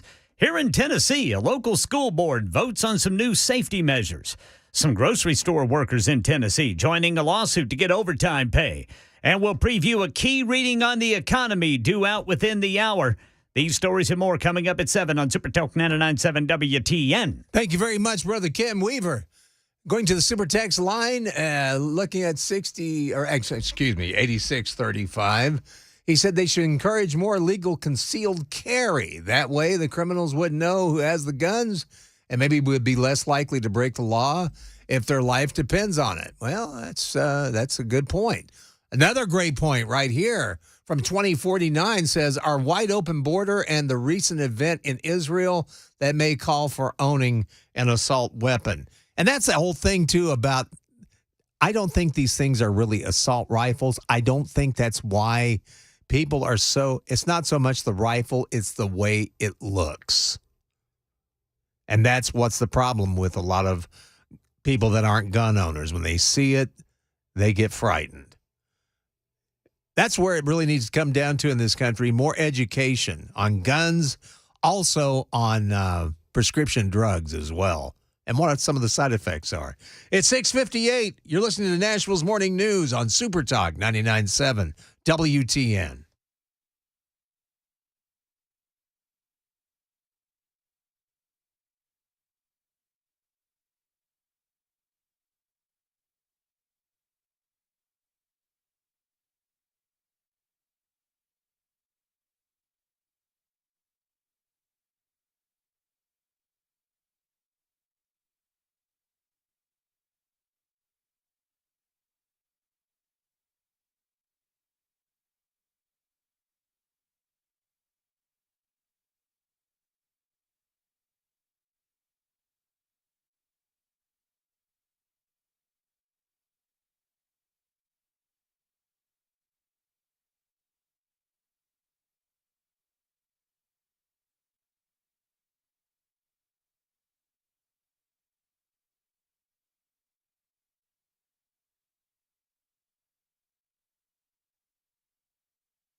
7 o'clock on the dot. I'm Ken Weaver with your top stories. Tell you how this weekend's going to be, and then that big cool down, full forecast and traffic in 5 minutes. Israel-Hamas war. U.S. warplanes bombed at 2 Iranian targets in Syria in response to militant attacks on American troops in Iraq and Syria. Mick Mulroy, former Deputy Assistant Secretary of Defense of the Middle East. With everything going on in Israel right now, the United States would like to let Iran know that if they attack our people in Syria or Iraq, that they're going to be hit hard. And I think that's what we did, and it was the right message to send. Meanwhile, Luis Martinez says the Biden administration was quick to try to separate this from what's going on in Gaza. Senior U.S. official denied that Israel was notified in advance of the U.S. airstrikes and said that they did not coordinate with the Israelis at all, and said that tonight's actions were really all about American self-defense, defending U.S. troops in the region who are coming under attack, and is very different from the relationship of the U.S. providing security assistance to Israel in the wake of the Hamas attack. Meanwhile, the UN Relief Works Agency says they need for Israel to stop bombing Gaza to be able to access fuel reserves so they can deliver humanitarian aid. Manhunt in Maine. As authorities in Maine continue their search for suspected mass shooter Robert Card, ABC's Aaron Katersky says his family is cooperating with law enforcement. When his sister first heard about the shooting, the location at the bowling alley, and her brother's alleged involvement, the sister told law enforcement she thought he might be targeting an ex-girlfriend. Whether she works at that bowling alley or may have just bowled there, we don't know. But that's what the sister initially believed. Trisha Aslin was one of the 18 people killed. She worked at the bowling alley. Her sister Tammy was also inside. She was the most fun person. She was always happy-go-lucky, and I just feel devastated for the loss of her family, and especially her son. But with her being so close to the kids, I would like to think that she was doing something to try to help them. With the manhunt continuing, thousands in the Lewiston area have once again been told to shelter in place. That's Brian Clark reporting. Right now in Tennessee, the Rutherford County School Board has passed 2 new school safety resolutions. One requires substitute teachers to undergo training for how to handle lockdowns due to threats. Another one puts students who make threats against the schools, real or fake, in jeopardy of losing their driver's licenses. And a lawsuit filed in Florida claims Publix forced assistant managers in Tennessee and other states to work off the clock without pay. The plaintiffs claim they are owed money for hundreds of overtime hours. And the Fed's favorite measure of inflation, the core personal consumption expenditures, which excludes food and energy costs, will be released today. Elizabeth Schulze says it comes after yesterday's GDP report from the Commerce Department. This reading that we just got shows the economy is really healthy. GDP grew at an annual rate of 4.9% in the third quarter. That is the strongest reading since 2021. It's almost double what the quarter before that was. But a recent survey of 2,000 employed Americans showed 46% of them say they have to work 2 jobs to make ends meet due to inflation. Market Numbers report. Market Numbers brought to you by Beacon Capital Management. Online at beaconcm.com.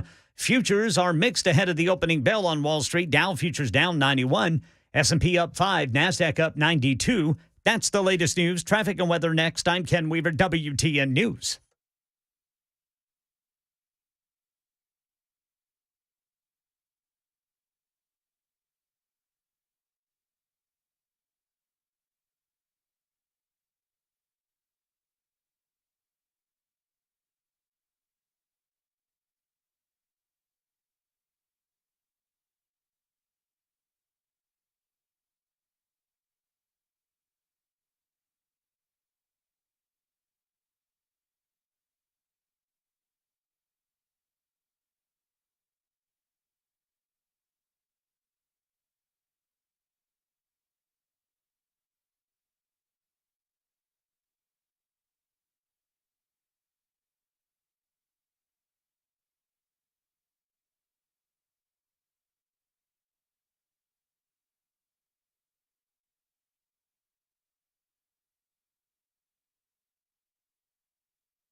Thank you, Mr. Announcer. It is 7:09. Good Friday morning to you. You're listening to Nashville's Morning News.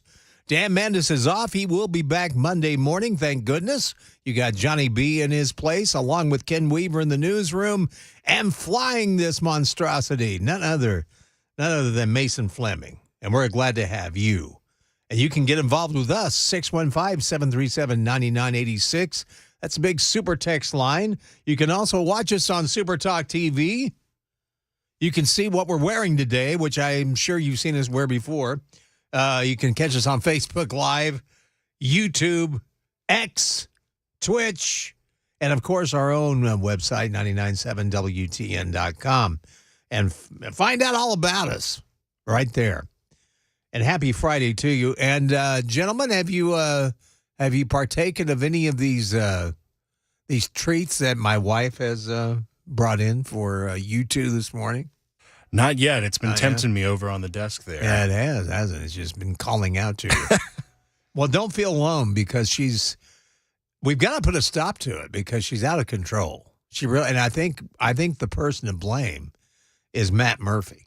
Oh, yeah? Yeah, because my wife really fell in love with Erica, his wife. And then, of course, we like Matt as well. And so he's okay. We began making, she began making care packages for them. So it'd be kind of, and then Erica would do the same for us. So it's been kind of like going back and forth. Well, then Matt, I think, sent my wife a text like, hey, you got to cool it on the, well, that was just like that was like a challenge. What? No, we're not going to cool it on anything, buddy. So lit the fuse. Yeah, that's right. So she also made a cake. So, oh, wow. So, Matt, if you're listening, and I tried the cake last night. In fact, I had it twice yesterday. This cake is so good. What kind of cake she make? It's homemade. It's chocolate with white icing, but the icing is not. It's. I wish I could explain it, but it's really good. Good stuff. It's really, and it's not real filling. It's real light, fluff. Oh man, it's good. Oh, so Matt, when you come, you've got another care. You've got a care bag here for you. So, but let me know what her other treats were like. I think they're Rice Krispie treats, are they not? I think so, yeah. It looks like Rice Krispie treats with like chocolate on top. Ken must be eating them because, he's not joining us. Nice and silent back there. That's right. He must be enjoying it. Got his mouth full. Yeah. Well, we've got more stories, of course, on Joe Biden. We'll have that for you in just a moment. I wanted to give you this report from the National Retail Federation. Do you want to know which is the worst city when it comes to shoplifting? And it's been this way for 5 years in a row. They've made number one again. It's Los Angeles, which I think is where Brother Dan Mandis is right now. So Los Angeles is the worst. Coming in second, no surprise here, San Francisco. And then Houston came in third. They said retailers surveyed lost over $112 billion to theft in 2022. They said some Target stores have begun locking up products, meaning shoppers need the help of an employee to put something in their cart. And as the report said, these effects of these criminal acts are not isolated to large national brands or large metropolitan cities. So, So Los Angeles, I feel sorry for anybody there that's got any kind of business. Well, Joe Biden, man, he is in so much in the news. A lot of it has to do with the fact that he is starting to go down in popularity, in ratings, in polls. And one person that has noticed this is none other than James Carville. I've got some sound on this. But James Carville, of course, who has been a Democratic strategist, he said in an interview with the Washington Post that it's ludicrous to avoid debating President Biden's viability to a second term. In fact, in the interview, this is with an interview with CNN, by the way. And this is what Carville had to say. These polls seem to get at the elephant in the room when it comes to President Biden. For voters, it's his age that they're concerned about, his mental acuity, his health. What does that tell us? Well, I guess to say the least, the polls are not great, and it tells us that voters are expressing some apprehension here. It's pretty clear. I mean, there's not much else you can say when you look at them. I mean, I guess the best thing you could say is that if anything, they're worse for Trump. But there is apprehension out there. That's undeniable. You can't look at this and not say that you're concerned. It's just, for me to come on television and say I don't find this alarming or troubling at all would be stupid of me. I mean, I wouldn't do that. I'm sure the White House knows this, by the way. And they don't need to be told that the president has an age problem. I don't think it's just the age problem. I think there's a lot more, and we'll venture into that next. But right now, it's 7:15. Time to check the roads from the Paul Winkler Investment WTN Traffic Center.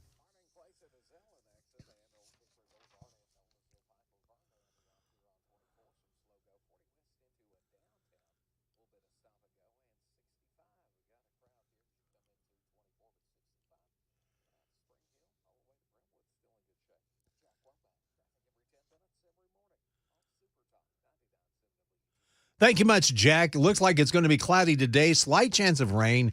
Enjoy these temperatures while we have them because they're going to go away. High today will be 77. Tomorrow will be partly cloudy with a high in the low 80s. Then on Sunday, clouds move in. We do have a chance of showers, high of 75. Monday is when the bottom drops out, more showers, and it turns colder. And we should see some highs after Monday that will be in the 50s, lows in the upper 20s. To low 30s. So big change coming next week. We'll be ready for that right here on Super Talk 99.7 WTN. Joe Biden is going down in the polls. A lot of people think it's just age. I don't think that's just it. I think there's a lot more going on. And one of them is, the questioning of James Biden's $200,000 repayment to Joe Biden. And the GOP is questioning whether it was really a loan, which is what they're saying. According to Republicans, they say bank records show that the Biden family and associates raked in more than $20 million from China, Ukraine, Kazakhstan, and Romania. There are also WhatsApp messages Hunter sent to an associate claiming Joe was in the room. The big guy was in the room when they were discussing business. And there's damning testimony from IRS and FBI whistleblowers. And as part of this probe, the GOP has spoken to the president's son Hunter's ex-business partner, Devin Archer, which we've covered a lot on this show, who's testified that President Biden was in fact aware of his son's dealings and sat in on at least 20 calls and multiple dinners with his son's business partners. See, I don't think it's just his age. I don't think it's just his age. I think it's the fact that this is a crime family. There's so much lying going on. There is so much criminal activity going on. We don't know how corrupt it even or how deep it goes. I mean, we're even giving money to Iran. For what? For hostages? Number one, that's not a good precedent.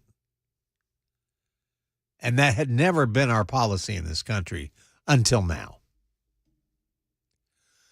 Republicans have also uncovered over a dozen shell companies that Hunter and at least 12 members of the Biden family used to funnel in foreign money.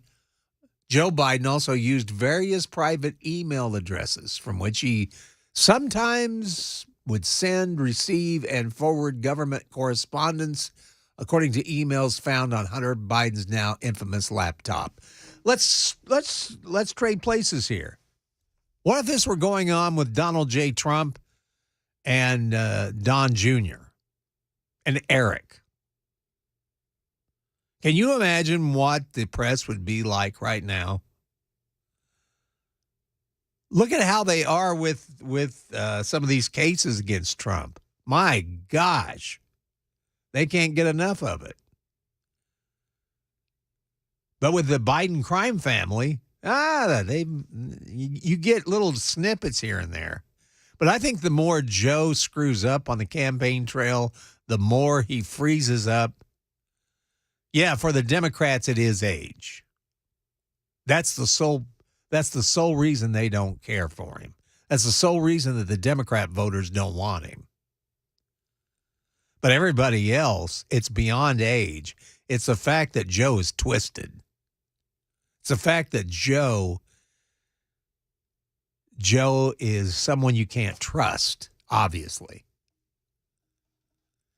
And a big question out there right now, too, where the heck has Hunter Biden been? In fact, when the president and the first lady hosted their state dinner at the White House for the visiting Australian Prime Minister Anthony Albanese and his partner, the guest list included about 325 people, but unlike past events at the White House, there was nobody there by the name of Hunter Biden. They say Hunter is avoiding the spotlight. They said he's been present at 2 other White House state dinners and subsequently received backlash from GOP lawmakers calling his attendance inappropriate given his ongoing legal troubles. So Hunter Biden is missing in action, I guess. And I guess that's one positive thing out of all of this as has happened. It's 7:20. You're listening to Nashville's Morning News. The Super Talk will continue all day long. Right after us, it's Chris Hand. He'll be live from Phoenix. And then at 12 noon, the fun begins with Matt Murphy on Murphy's Show, along with Bell. And 3 o'clock, for your ride home, you take the drive with Brian Wilson and his group of crazy characters like Chris and Mac, and you've got a fun-filled day. So keep it right where you've got it. Super Talk 99.7 WTN.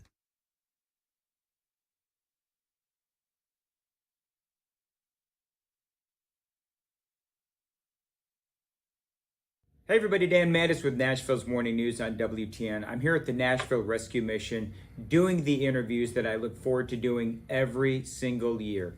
These are incredible stories of people who have had amazing recoveries. Thanks to this amazing facility, they are able to get clean and lead a more productive life. The date of our annual radiothon is going to be Monday, November 20th. Listen in and please donate. You can get more information at 99.7 WTN, including a link to the website for Nashville's Rescue Mission.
President Biden orders U.S. warplanes into action. We'll tell you where coming up at 7:30 on Super Talk 99.7 WTN. Thank you much, Brother Ken. It is 7:27, Nashville's Morning News. Johnny B. M. for Dan Mandis on this fine Friday. Dan is returning on Monday, so don't you worry. He'll be here, and we're looking forward to it, too. Going to the Super Text line, 4417. We're talking about libs, those on the left, and talking about guns and how they don't understand them. He says that I think another big thing that the left thinks is that you can buy an AR-15 with your groceries, like there's no background check or waiting period. They think there is a 2-for-1 coupon on an AR-15 in a newspaper that they don't subscribe to. I don't get it how they think stricter gun laws are going to fix the problem, as if the people that are committing gun violence are going to know them. Exactly. Great points. And my points exactly. A lot of the problems with the left and guns is that they don't understand them. They don't know anything about them. They're not educated about guns. That's been the whole problem. And when they see an AR-15, oh my gosh, the name of it even. He had an AR-15. Dun, dun, dun. Dun, dun, dun. It's really not the gun. It's the way the gun looks. That's the problem. There's a lot going on in the news. We're going to have that coming up for you next at 7:35. China acting out. Also, we're acting out too. So there's a lot going on in the news. And Israel also had another strike in the Gaza. So we'll have that for you too. Also, nearly half of Americans don't think fast food workers deserve a tip, according to a survey. Said 75% of the respondents would tip at a bar. 88% think tipping for fine dining meals is appropriate. But when it comes to fast food, not so much. Boy, I tell you, I must be a very generous man, because I even tip fast food workers. I think they work hard. It's 7:29, time for the news, and that happens next on Super Talk 99.7 WTN.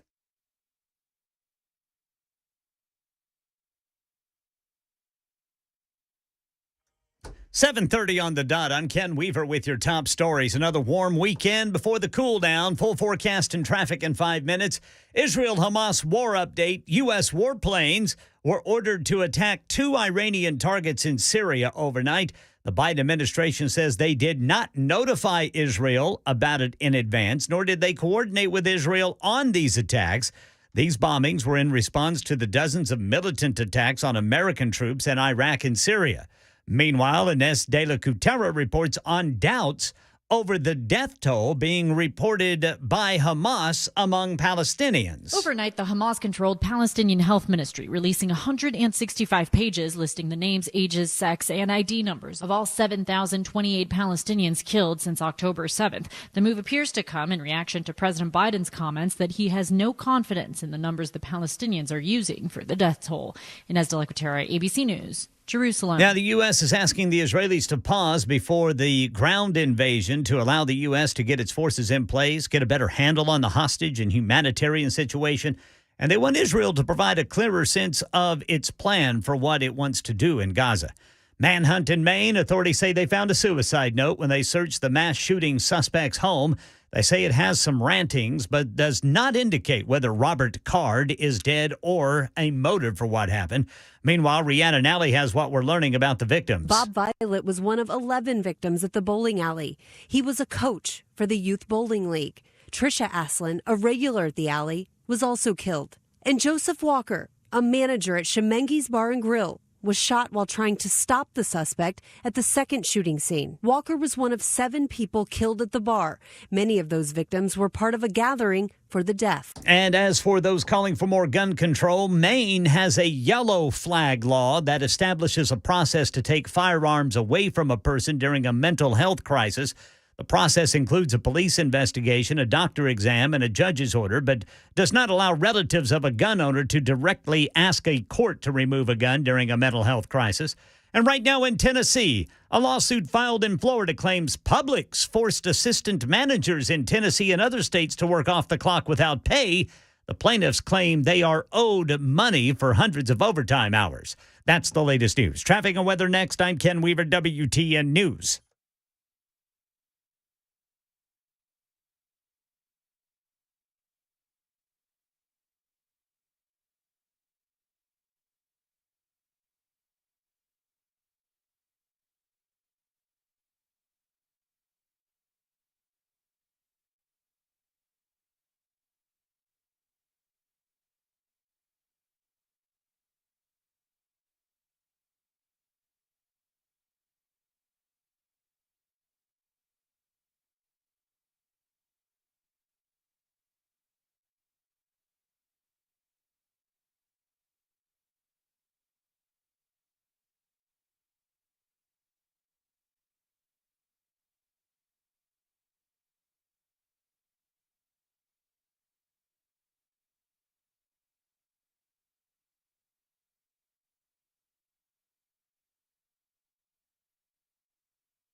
Specifically regarding precision ag, this is a movement or an initiative that Pheasants and Quail Feathers is taking on where we can help farmers take advantage of the data they collect and during harvest, during planting season, and use that to identify areas in the field that are underproducing for whatever reason. Maybe it's shade, water, there's perennial wet spots, odd areas that are just hard to farm. Farm equipment's getting big now, and it's hard to farm some of these smaller areas.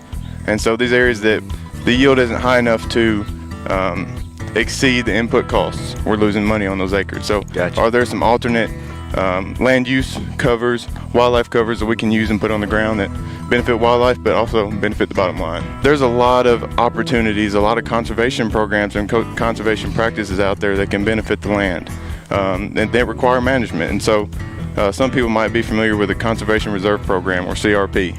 And that is a program administered by USDA for farmers and landowners to take those certain areas out of production, return them to a wildlife cover beneficial to different wildlife. We started taking non-productive acres years ago and putting them in CRP, and seeing a great benefit of that, not only for wildlife, but erosion control and the money side of it. You know, we have to make a living to stay in business just like everybody else. You know, if you've got non-productive acres that you're losing money on, and you can get something out of them, plus benefit the soil from erosion, plus benefit the wildlife.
7:39. It is Nashville's Morning News. Johnny B in for Dan Mandis. He is out today, but he will be back for you on Monday morning, right in this chair on Nashville's Morning News. And then, of course, we have Ken Weaver in the newsroom, and we have Mason flying the plane. We're glad to have you on board with us. 615-737-9986. That's the super text line. You can get involved there. You can also watch us on Super Talk TV, on Facebook Live, YouTube, the X, and Twitch, along with our own website, 997WTN.com. So a lot of things have been happening. The world seems to be just going nuts. But Israeli forces, backed by fighter jets and drones, carried out a second ground raid into Gaza and on the outskirts of Gaza City. They said they're preparing for a widely expected ground invasion of the Hamas-ruled territory, while U.S. warplanes struck targets in the eastern Syria that the Pentagon said were linked to the Iran's Revolutionary Guard, after we've had a string of attacks on American forces and two mysterious objects that hit towns in Egypt's Sinai Peninsula, adding to the already high tensions fueled by the 3-week-old Gaza war. The Palestinian death toll has soared past 7,000 as Israel has carried out waves of devastating airstrikes in response to a bloody Hamas incursion into southern Israel on October 7th, which was horrible. The health ministry in Gaza, which tracks the toll, released a detailed list of names and identification numbers on Thursday. However, they are saying that some are saying they don't really trust the numbers coming from the Gaza Strip. They said the number of deaths far exceeds the combined toll of all previous wars between Israel and Hamas, and that's estimated at around 4,000. So the airstrikes have flattened entire neighborhoods. It's causing a level of death and destruction unseen in the last 4 years between Israel and Hamas. Said more than 1 million people have fled their homes, with many heeding Israeli orders to evacuate to the south, despite continuing Israeli strikes across the sealed-off territory. The military said ground forces raided inside Gaza, striking dozens of militant targets over the past 24 hours. Said aircraft and artillery bombed targets in a neighborhood in Gaza City's outskirts that was the scene of an urban battle in the 2014 Gaza war. Military also said the soldiers exited the territory without suffering any casualties. It reported an earlier hours-long raid into northern Gaza early Thursday. And then an Israeli spokesman said the raids enable forces to uncover the enemy, to kill militants, and to remove explosives and launch pads. The aim is to prepare the ground for the next stages of the war. The damage to Gaza from nearly 3 weeks of bombardment showed in satellite photos of several locations taken before the war and again in recent days. And they say that entire rows of residential buildings simply disappear in the photos, reduced to smears of dust and rubble. A complex of 13 high-rises by the sea were pounded to dust near Gaza City's refugee camp, leaving only a few tottering bits of facade, according to photos that were taken. So Israel really ramping up, it seems like, for war. And if that weren't enough, a Chinese fighter jet flew within 10 feet of a U.S. B-52 bomber. That's according to the U.S. military. They say the Chinese J-11 rapidly approached the U.S. B-52 bomber Tuesday over the South China Sea and came within 10 feet of contact, according to the U.S. military. Man, that's way too close. The plane harassed the B-52 briefly, flying close at uncontrolled excessive speed, flying below, in front of, and within 10 feet of the B-52, putting both aircraft in danger of a collision, according to the U.S. military. U.S. military officials said they were concerned by the Chinese pilot's behavior, claiming China's recent history of similar stunts puts peace in the region at risk. They say they're also concerned this pilot was unaware how close he came to causing a collision. Airspace over the South China Sea is strategically valuable, and China has sought to assert control over the region as the U.S. and its allies conduct drills. The Chinese Communist Party remarked on the encounter with frustration, accusing the U.S. of provocation via excessive military presence. The U.S. military planes traveled thousands of miles to China's doorstep to flex muscle, according to their foreign minister. I don't think so. She also added, this is the source of maritime and air security risks as not conducive to regional peace and stability. Well, I guess flying balloons over a country is okay, though. Spy balloon, that's cool. That's cool. Both the U.S. and China have refused to back down over the incident, issuing similar statements announcing intentions to continue operations as usual. So the U.S. is saying that they're going to continue to fly, sail, and operate safely and responsibly wherever international laws allow. And according to China, they will continue to take resolute measures to maintain its national sovereignty, security, and territorial integrity. Well, at least China protects its sovereignty. We really don't, do we? I think, though, we need the words of a very good politician, a more common sense politician, to put all of this in its proper perspective. And we'll do that next. It's 7:46. Time to check the roads with Paul Winkler, Investment WTN Traffic Center.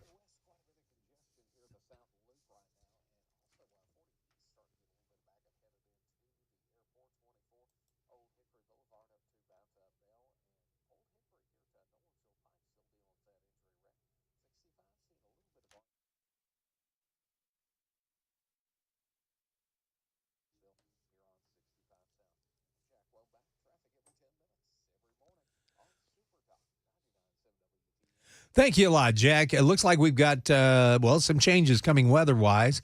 Enjoy the temperatures today. We do have a slight chance of rain with cloudy skies, high of 77. Tonight will be partly cloudy, tonight. Saturday's going to be partly cloudy with a high in the low 80s. Showers move in Sunday with a high of 75, and then that's when Monday, Tuesday, Wednesday of next week, it's going to turn a lot colder. I'm talking about highs in the 50s. Lows will be somewhere in the upper 20s to low 30s, so we're definitely going to see our first freeze. Right now, though, it's nice, cloudy, 68 degrees on Nashville's Music Row at Super Talk 99.7 WTN. I don't know if you saw this or not, but there's this fitness trainer that was in Venice, California, and he was entering Gold's Gym. He told the cameraman he's proud to tear down a poster of kidnapped Israeli children. And he's entering a Gold's Gym. The incident occurred on Wednesday when a man TMZ Sports identified as a fitness trainer and model began tearing down posters of Israeli children being held captive by the terrorist organization Hamas. He was confronted by the cameraman who challenged him to explain why he was crumpling the posters and he's proud of himself doing it. And he said, yes, I am proud of myself. He said he's proud to go around and tear down posters of kidnapped children. His Instagram bio, which he has since made private now, describes himself as a lifetime natural athlete whose mission is to motivate people to live a healthy lifestyle. He said he's passionate about helping people achieve their goals and dreams, but apparently not very caring about Israeli children. Oh, another thing, too, that I guess slipped his mind was that Gold's Gym, this iconic fitness location, you know that it was begun by a Jewish bodybuilder named Joe Gold. I guess this fella didn't get the memo. Anyway, Jim Jordan was on Newsmax, and he was interviewed about all of the atrocities going on with what happened in Israel and also with the mass shooting in Maine. And we all love Jim Jordan here, and this is why. This is what he had to say about all the insanity that's going on with the shootings and what Hamas pulled off in Israel. But I do think there's this attitude out there where there's just not the same respect for the sanctity and the preciousness of human life. And it's scary, and it's a cultural thing, it's a values thing, and it really troubles me. I mean, we're all precious gifts. The life is a precious gift from God, and we should understand that. But some people, for whatever crazy reason, evil reason, just don't see it that way. And that is the real thing I think we need to talk about and focus on. And then, of course, the Second Amendment, because the Second Amendment is designed to protect your liberties, protect your family, your property, your rights. We certainly don't want to diminish those liberties at all.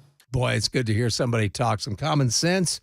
Jim didn't stop there, though, and this is one for a lot of us. I know that we haven't liked hearing some of the anti-Semitic things that we've heard being voiced across the country. But those of you that are wanting to cancel people like that, well, Jim had some good answers for that as well. And this is what he had to tell Newsmax. Congressman, there are some of your colleagues in the House who are protecting the right for people to, I guess, be pro-Palestinian, maybe be pro-Hamas, pro-terrorist. Ilhan Omar, Rashida Tlaib, AOC. There are those who think they should be censored for this stance. Where do you stand on this? I haven't seen the resolution, but I'm as pro-Israel as we can be. This terrible, sick, anti-Semitic language we see on college campuses and from others is as wrong could be. But in America, we have the First Amendment, so we got to be awful careful. You know, one of the things we've been doing on the Judiciary Committee is highlighting where the Biden administration was going after Americans, labeling their speech as, quote, misinformation, disinformation, when it wasn't. I mean, they went after Robert F. Kennedy, their presidential primary opponent, the third day of this administration for tweeting out something that was factual, that was true. And they said, well, the context creates some misinformation. Baloney. So we got to be real careful about that. I want to take a look at the resolution itself, the censure resolution. But look, the First Amendment is critical. A robust First Amendment is one of the hallmarks of our great country and the hallmarks of freedom. So we got to be careful about this. And the thing is about the reason we have the Second Amendment, the First Amendment. It's 7:52. It's Nashville's Morning News on Super Talk 99.7 WTN.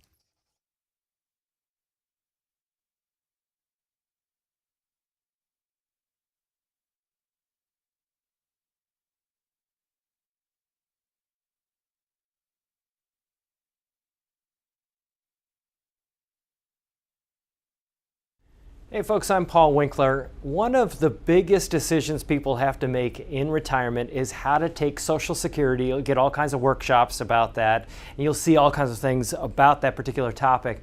Because Social Security, for some people, it might be a third or even more of their income in retirement. So you want to get this decision right. Well, how do you make the decision? Well, one of the things we look at, there are programs we use. This is one of the simpler programs that we use right here. And I want to just show you how it works and how it actually unravels some of the misconceptions we have about Social Security. So we have two people here, they're age 60, and they're looking at filing for Social Security. One person has a retirement benefit of $2,500. That is their main benefit from Social Security at their full retirement age. The other one has a $500 benefit. And what we can do here, which is kind of cool, is look at this and say, okay, well, what if we have this person has that life expectancy and that person has that life expectancy there? And then what we do is we assume a certain cost of living increase in Social Security. What would be the optimal for taking the benefit where they get the most benefit or the most bang from their buck?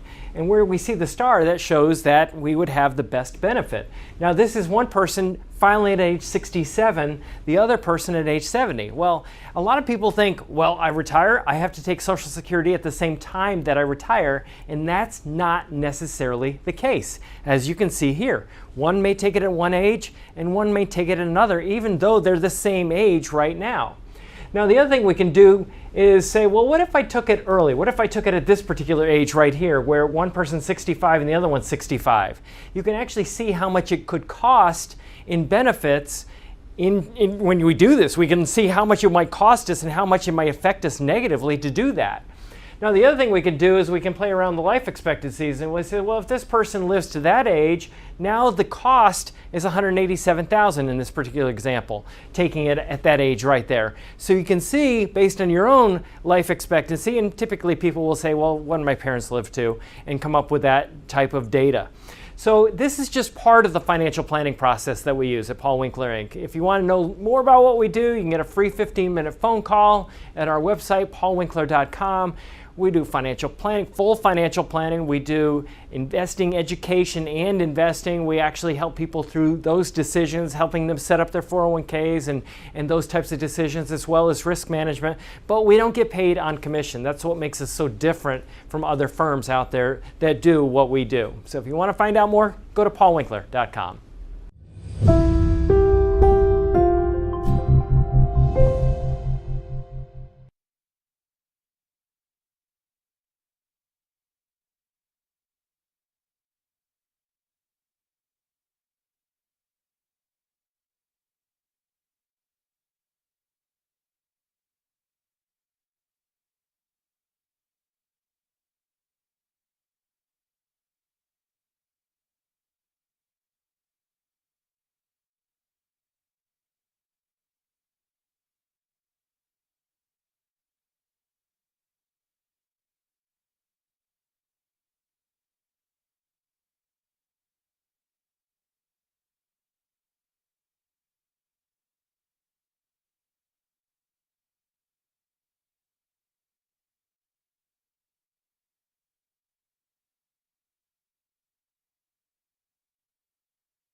U.S. warplanes ordered into action in the region where the Israel-Hamas war is raging. We've got the manhunt in Maine. We're starting to hear from victims.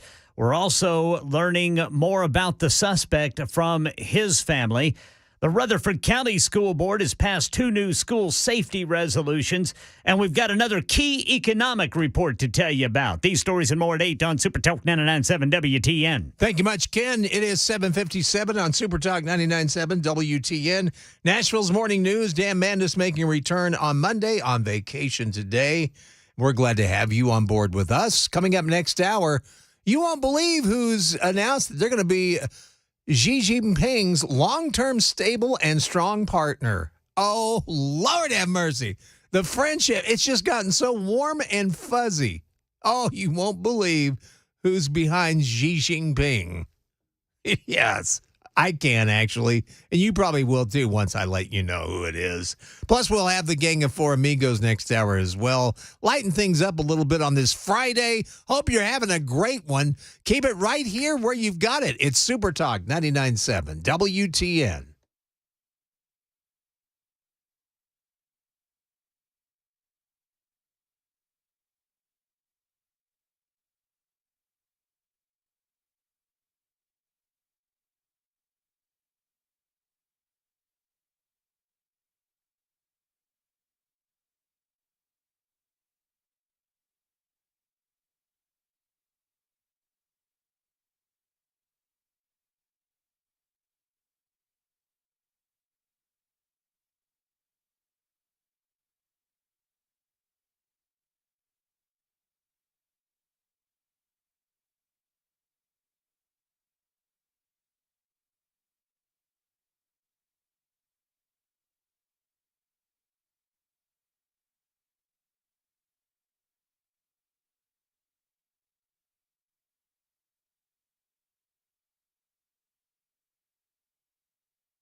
8 o'clock on the dot. I'm Ken Weaver with your top stories. Tell you about the weather over the weekend and then what's going to happen next week in the full forecast and traffic in 5 minutes. Israel-Hamas war update. U.S. warplanes have carried out attacks on 2 targets in Syria in response to what is happening to American troops in the region. Here's Martha Raddatz. Defense Secretary Lloyd Austin saying the United States does not seek conflict and has no intention nor desire to engage in further hostilities. But these Iranian-backed attacks against U.S. forces are unacceptable and must stop. Yeah, there have been at least 19 attacks on American forces in Iraq and Syria, leaving nearly 24 U.S. service members with minor injuries, including symptoms of traumatic brain injury. The attacks on Americans escalating as the war in Israel heats up. Now to the manhunt in Maine. Thousands of people in Maine remain locked down as authorities continue their manhunt for Robert Card. He's suspected of killing at least 18 people in a mass shooting in Lewiston Wednesday. 13 people were hurt. ABC's Trevor Alt has their stories. Jennifer Zanka says her back was to the shooter when he opened fire, shattering the bone in her arm. I got hit, I think, when I went to the ground, and then I stood up and followed one of the other girls. She knew how to get out the back way. The retired nurse says doctors tell her she will recover. Her daughter with her at the hospital. I just didn't think she was even going to be alive or that I'd ever get to see her again. As part of the manhunt on Thursday, law enforcement surrounded a home near Bowdoin that belonged to one of Card's family members. He was not inside. Authorities have found a letter from Card addressed to his son. It has been described as a suicide note. That is Brian Clark reporting. Right now in Tennessee, the Rutherford County School Board has passed 2 new school safety resolutions. One requires that substitute teachers undergo training for how to handle lockdowns due to threats within 60 days of their hiring. Another one puts students who make threats against schools, real or fake, in jeopardy of losing their driver's licenses. And a lawsuit filed in Florida claims public stores forced assistant managers in Tennessee and other states to work off the clock without pay. The plaintiffs in this lawsuit claim they're owed money for hundreds of overtime hours. And we have another key economic report to tell you about. The Commerce Department this morning says prices for goods and services, excluding food and energy, went up 0.3% in September, topping estimates. Personal spending kept up and then some, rising 0.7%. That's better than the 0.5% forecast. Personal income went up 0.3%. That's a tenth of a percentage point below the estimate. This report is key to what the Fed uses to determine the future of inflation and how interest rate hikes may be determined. Market Numbers Report brought to you by Beacon Capital Management, online at beaconcm.com. Right now, Dow futures are flat. S&P futures up 15, NASDAQ futures up 119. That's the latest news. Traffic and weather next. I'm Ken Weaver, WTN News.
Good morning. It's 8:07. It is Nashville's Morning News. Dan is off today, but Dan is returning on Monday.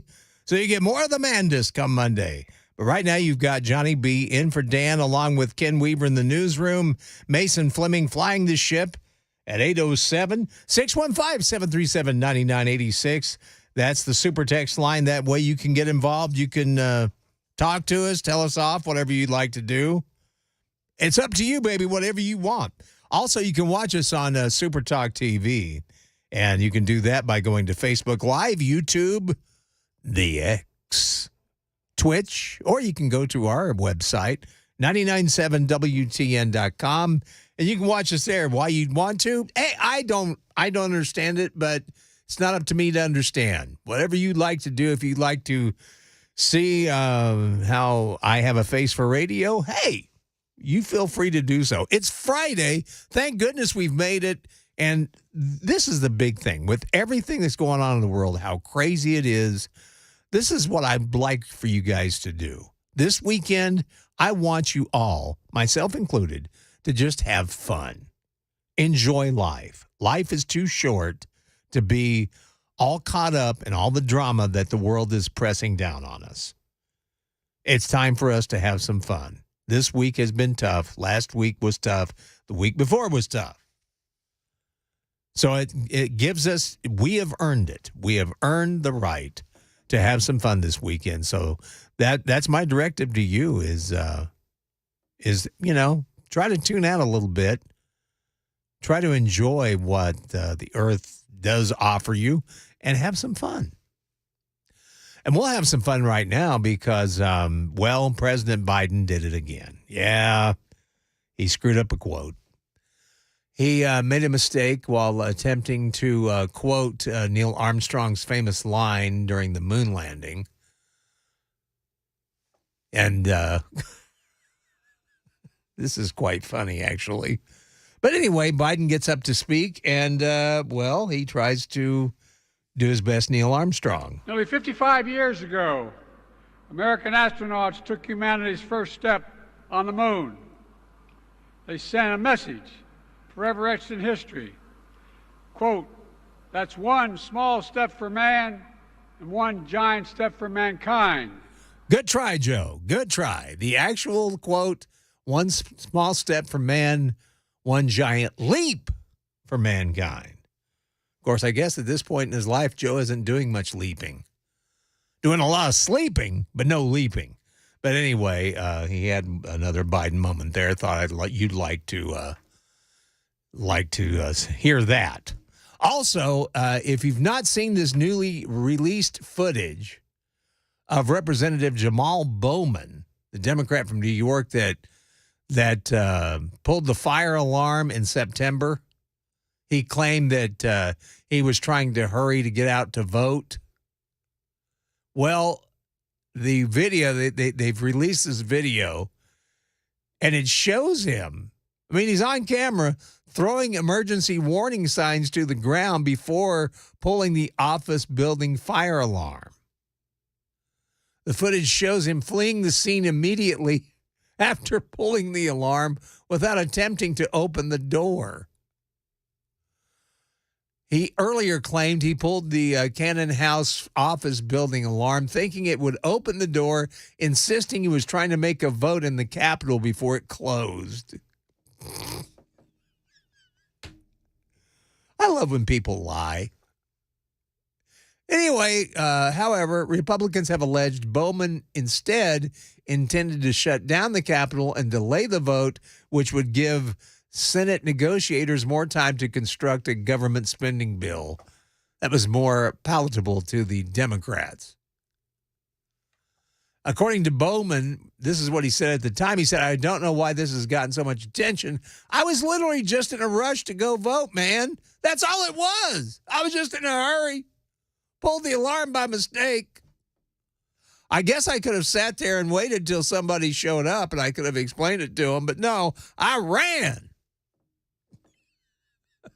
The video clearly contradicts Bowman's claim, and it does. With Bowman at no point trying to access the door after pulling the alarm, immediately rushing from the area. Plus, I think taking down the signs, the warning signs, that's a good sign, too, that you were not up to any good there. Breitbart news sources have confirmed that Bowman sprung down a set of stairs and left the building through another exit. The D.C. Attorney General criminally charged Bowman, of course, this past Wednesday with a misdemeanor for pulling the alarm. You know, Mason, Ken, I wonder what would have happened to us if we had pulled an alarm in a building, like, say, here at this building. Probably short of firing, maybe a suspension, something like that. Yes. You know? I think even the authorities might have some things to say to us. Yeah. Well, and this fine, that he has to pay. Oh, yes. The taxpayers are paying that fine. Oh, yeah. Yeah, he's not paying it. No. Yeah, Johnny, he was afraid he wasn't going to get in there in time to vote. No, he was trying to hurry, Ken. He was in a hurry. He was in such a hurry, he was tearing down signs. He was doing the people's business. Yes, he was. He was tearing down signs, Ken. Yeah, and he failed to tell that to the firefighters, the first responders who had arrived, which he walked right by. Oh, yeah. Well, he was in a hurry, Ken. He had to vote. And he forgot that there are cameras. Well, darn, I know there are cameras up there, but I was just trying to I was trying to vote. Yeah. That's what I was trying to do, was to vote. Oh, yeah. Well, it seems to be running amok in Washington, D.C., because on the other side of the aisle, there's now a group of House Republican lawmakers from New York that are moving to force a vote on whether to expel their colleague, Representative George Santos, from Congress. Another truth teller. They say this is a privileged resolution forcing House leadership to act on it within 2 legislative days. They say they're trying to they basically say the group has already decided on moving forward trying to expel Santos earlier this month, but had to wait for a new House Speaker to allow it go through. After waiting a day to let, Representative Mike Johnson, who has settled into his new role as Speaker, they and the rest of the group have called on the measure to have Santos removed. And they said that Johnson told them to do what's right and do what's right for New York. The move comes after a 23-count superseding indictment alleged that Santos committed identity theft, fraud, and other offenses. Wasn't it, Ken? But didn't he use the credit cards of his supporters? That is what he is accused of. Yeah, that's what he's accused of. Yes. Yes. Okay. Yeah, they whoever donated to his campaigns, he apparently got the numbers, or allegedly got the numbers, and decided to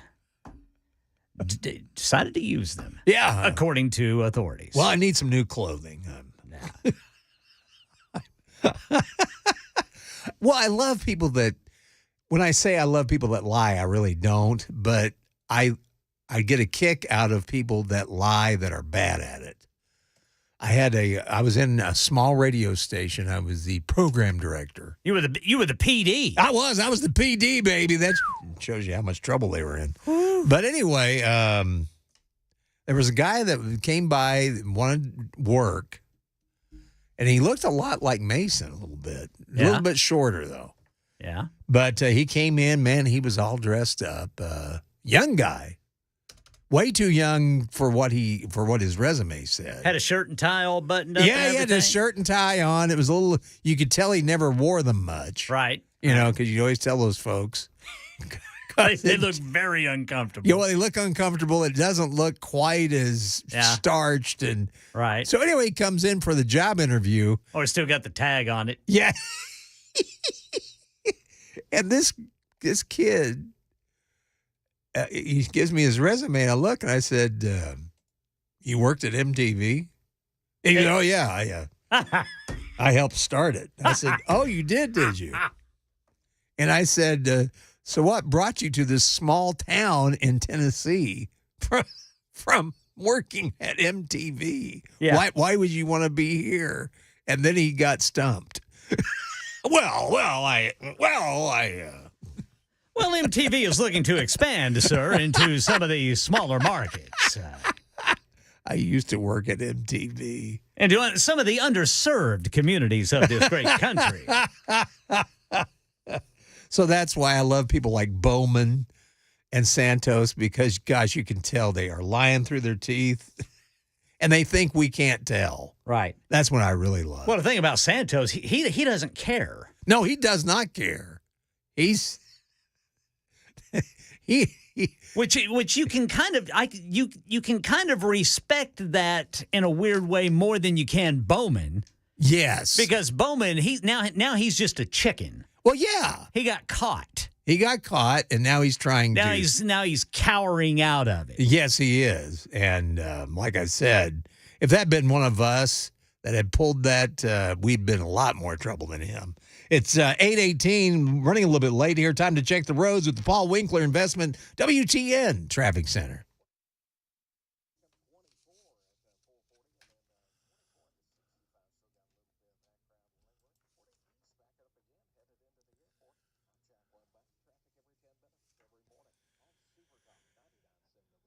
Thank you much, Jack. Going to be a slight chance of rain today with a high of 77. Tomorrow, look for partly cloudy skies, high in the low 80s. Showers move in Sunday, high of 75.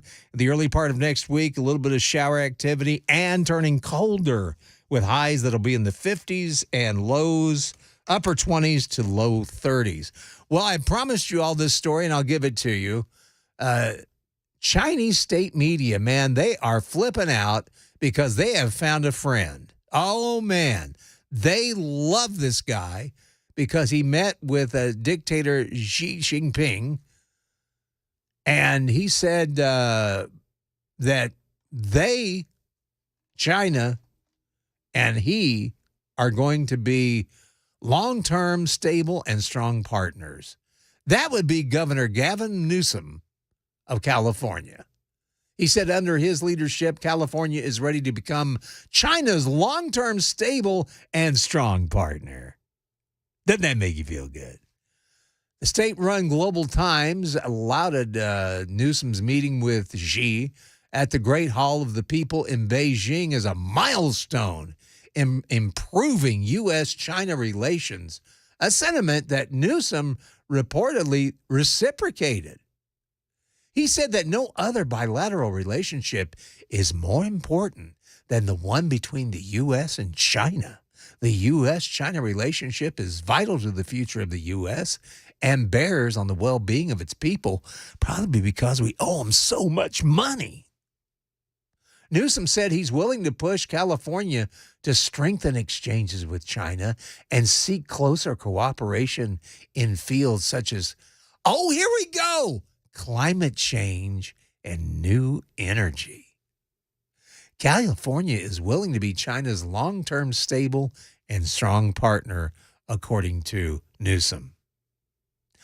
Gee, I wonder if China's living up to all of this climate change, and new energy. I don't think they are. In fact, they are far more polluted than we are. He is the first, Gavin Newsom, by the way, he's the first U.S. governor to visit China in more than 4 years. He expressed his high appreciation for relations with China and recalled the first sister cities established between China and the U.S. in 1980. That would be Shanghai and San Francisco. He hopes to contribute to the resumption of exchanges and cooperation between China and the U.S. A good deal of Newsom's enthusiasm for doing business with China, it revolves around climate change, electric vehicles, and green energy technology, things that are failing and failing greatly. Green energy, it sucks. So anyway, I guess if Gavin Newsom begins to run for president, you can count on China flying more balloons over the United States. We've got that gang of Four Amigos coming up at 8:35. Let's make it a little lighter and A little more fun on this Friday on Nashville's Morning News. That's coming up. It's 8:22 at Super Talk 99.7 WTN. Hey everybody, Dan Mattis with Nashville's Morning News on WTN. I'm here at the Nashville Rescue Mission doing the interviews that I look forward to doing every single year. These are incredible stories of people who have had amazing recoveries. Thanks to this amazing facility, they are able to get clean and lead a more productive life.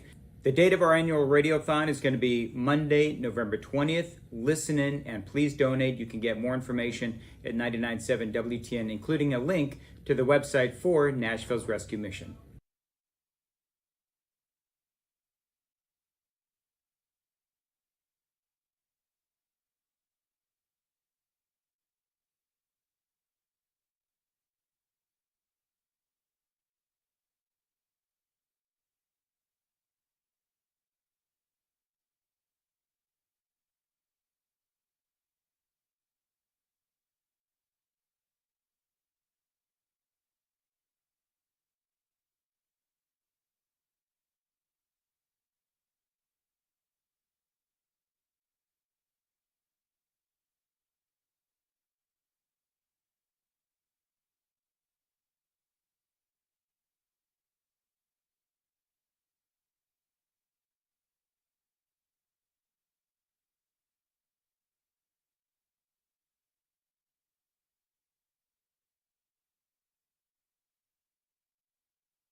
U.S. warplanes ordered into action near the Israel-Hamas war. That manhunt in Maine for the suspect from the mass shooting Wednesday night. Learning more about him and a note that he left. And it looks like the latest economic reading shows another interest rate increase is possible before the end of the year. All that and more coming up on Super Talk 99.7 WTN. Thank you, Ken. It is 8:29, and that group of Republicans, Republican lawmakers from New York that are trying to oust George Santos, Representative George Santos. Well, George had a reply to them on the X. He said 3 points of clarification. Number one, I have not cleared out my office. Number two, I'm not resigning. Number three, I'm entitled to due process and not a predetermined outcome as some are seeking. God bless.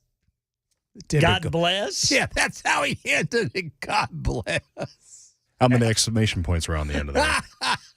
Only one. Yeah. Only one. It's a weird world.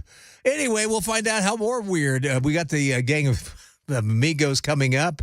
Hopefully Chris can join us. Maybe not because he's in Phoenix. But whatever it is, it's going to be a lot of fun. But right now, it's time for the news, and that's with Ken Weaver on WTN.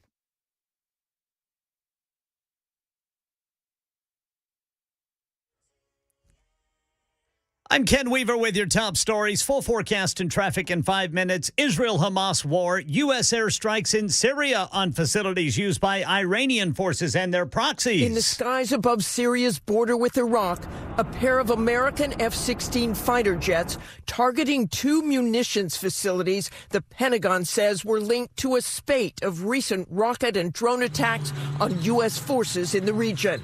Both facilities, says the Pentagon, aligned with Iranian-backed militias. Yeah, that's Martha Raddatz reporting. Meanwhile, the manhunt in Maine for Robert Card, accused of killing 18 and injuring 13 others in a mass shooting Wednesday night. Whit Johnson. Sources tell ABC News that authorities found a suicide note at the suspect's home that was addressed to his son.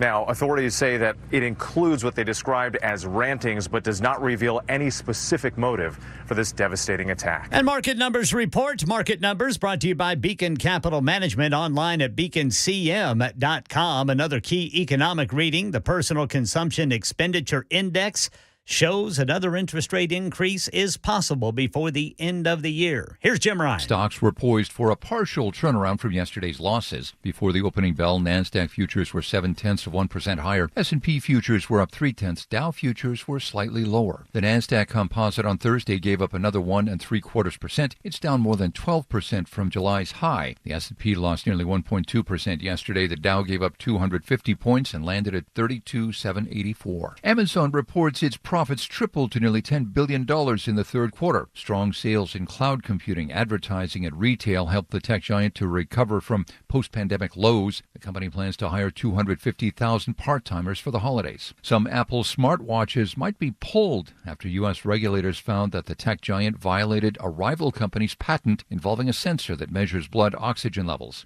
Apple says it does plan to appeal that ruling. All right, we are 3 minutes into the trading day on this Friday, and right now the Dow is down 19. S&P up 17. NASDAQ up 119. That's the latest news. Traffic and weather next. I'm Ken Weaver, WTN News.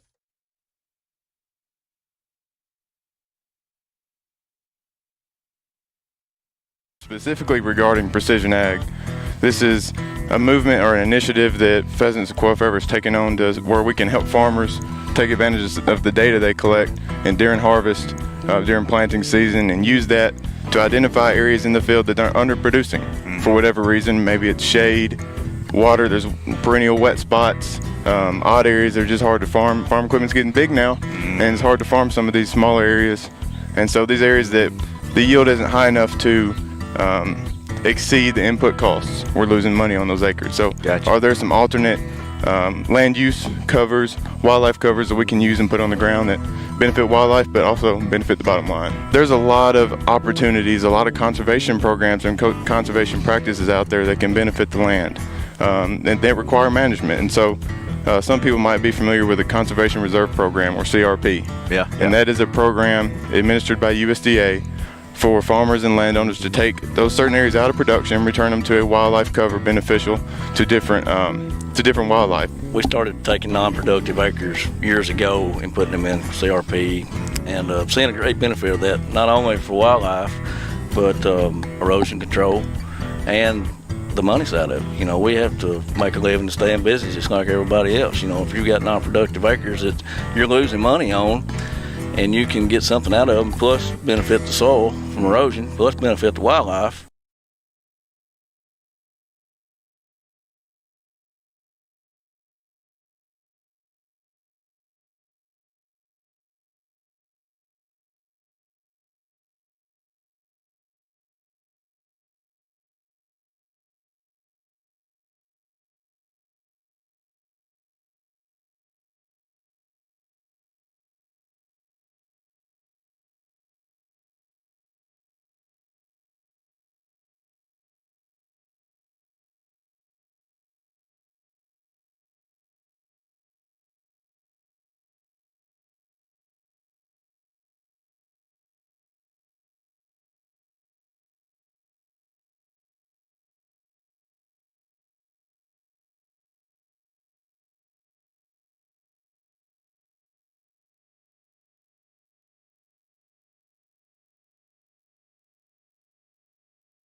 It's 8:39. It's Nashville's Morning News, Super Talk, 99.7 WTN. Dan Mandis off today, but he's coming back Monday, and we're going to be glad to have him back in the newsroom. It's our brother, Ken Weaver. Good morning, Ken. Good morning, boys. Yes. And flying the plane. Yes, indeed, like he always does, and we always love having him Mason is here. Mason, good morning to you, my friend. Good morning, Johnny. How you doing? All right, brother. I'm rated PG for pretty good. Pretty good. It's a solid rating. Yeah, it is. I think it is. But anyway, we're looking forward to Dan Mendes coming back and glad his mom is doing better. Yes, sir. We've all been praying for her, for the whole family, and the whole Dan Mendes clan. The whole Mendes clan. So I hope everything get your rear end back here, Dan. Okay, you've had some time off. It's time to come back and get with the rest of us. Hey, I want to tell you guys, happy National American Beer Day. American beer. Yeah, it's National American Beer Day today. All right. So all for you beer drinkers out there. And then it's also National Black Cat Day. Ooh. Yeah. I used to have a black cat. I loved him. His name was Angus. All right. That's a good name for a cat. He was cool. Angus. Angus was cool. And then we'll have to do something special for Belle today. Okay. Oh. Because it's also Cranky Coworker Day. So, Belle, you know I'm kidding you. Just leave a little note in the booth here for him. Brother Bell, man, I mean, he's going to be celebrating 2 national holidays because he likes cats, too. Oh, that's right. He is a big cat lover. So Bell going to be double in his celebratory mood today. Angus is a pretty. Oh, go ahead. I was going to say it is Friday, so he might indulge in all 3. Let's be honest. Oh, he might. You know, I mean, it is National American Beer Day. Yeah, enjoy American beer with his cat and dealing with his coworkers. And then being cranky. Cranky. Yeah. Angus, pretty good name for a pet. Well, especially a black cat. Yeah. I follow this thing on social media. A little wiener dog by the name of Harris. I like that. Harris. I do too. Harris the weenie dog. What a great name. I can't use that. It's already been used. I wanted to, one of these days before I go, I want to have a wiener dog. I want to have 2 wiener dogs. I want to name one Sergeant Abraham Ford and the other one Professor Eugene Porter. Based on 2 of my favorite characters in The Walking Dead. That's there great. You go. That's cool. Little red weenie named Sergeant Abraham Ford because he had red hair. And then Professor Eugene Porter, or no, Dr. Eugene Porter, a little black and tan. That's great. That's what I want. I say I love Hurricane Mark Valentine's name of his dog. Yeah. Leroy Jenkins. That's good. That's good. He's a cool dog, too. Now, Murphy Show had a great name for his dog. Yes, and I want to meet this dog. Oh, what was his name? Now I can't remember his name. I want to meet this dog. I really do, and his name's escaping me. If it's not Georgia, then we've missed a point there. John Henry. John Henry, that's it. Yes, John Henry. Yeah, little John Henry. I love the name. I don't know if he's little, though. No, he doesn't look He little. might be big John Henry. I think he's kind of medium-sized John Henry. Yeah. But even though I'm allergic to dogs, I want to meet John Henry. I want to go to the house and meet the dogs, and I really want to meet John Henry. I had a catfish. I had a little catfish named Clarence. I love that. That's great. Yeah, he was a little bitty catfish in I had this little bitty fish aquarium. Yeah. Back whenever I was in my early 20s, batching it. And I got busy with my life, and I failed to clean that aquarium. Uh-oh. For, I have no idea for how long. Now, the water stayed in it. I couldn't, it got to a point where I couldn't see where Clarence was. I bet. But the pump kept running, and I kept water in it just in case. Well, one day I found some time out of my busy, early 20s schedule. And I thought Clarence is he's going to be dead, so I poured it out, and there was little Clarence. Clarence made it. He was flipping and flopping around, I yanked him up really fast, put him in a glass with some clean water. Yeah. Cleaned out the bowl, and little Clarence lived for another year and a half. Wow. Added another year and a half to his life. Yeah, it was one. I don't know what you call those little catfish. They're little bitty aquarium catfish. Yeah, I know. I've seen them. Man, he was tough. Boy, he is tough. He was like, "You cured my blindness. I can see again." I mean, you couldn't see anything in that bowl, man. It was straight up green and algae. It looked like Cheech and Chong were living inside of it. I don't know what he ate. I have no idea what that catfish ate. He Unless might have he ate eaten off algae. Yeah, that makes sense. Yeah, that's probably what happened. He had to have. That probably is what happened. Well, Ken, you're a big horror movie fan. I am. Well, cable TV has examined the kill count of the 200 best horror movies. That's horror for Dan Mandis. Horror movies. And found that this state had the most movie murders.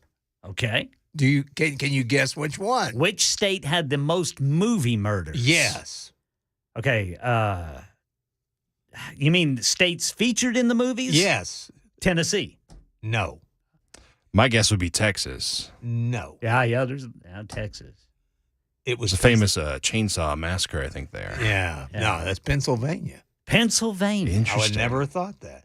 The set is the setting for 615 fictional deaths across 6 films. What are they? It doesn't list. I got to look that up. New York comes in second place with 254 fatalities, and California has 163. Wow. They also mentioned Brightburn, Dawn of the Dead, and The First Purge are the horror flicks with the highest kill counts. These movies were filmed in Kansas, my home state, Wisconsin, and New York.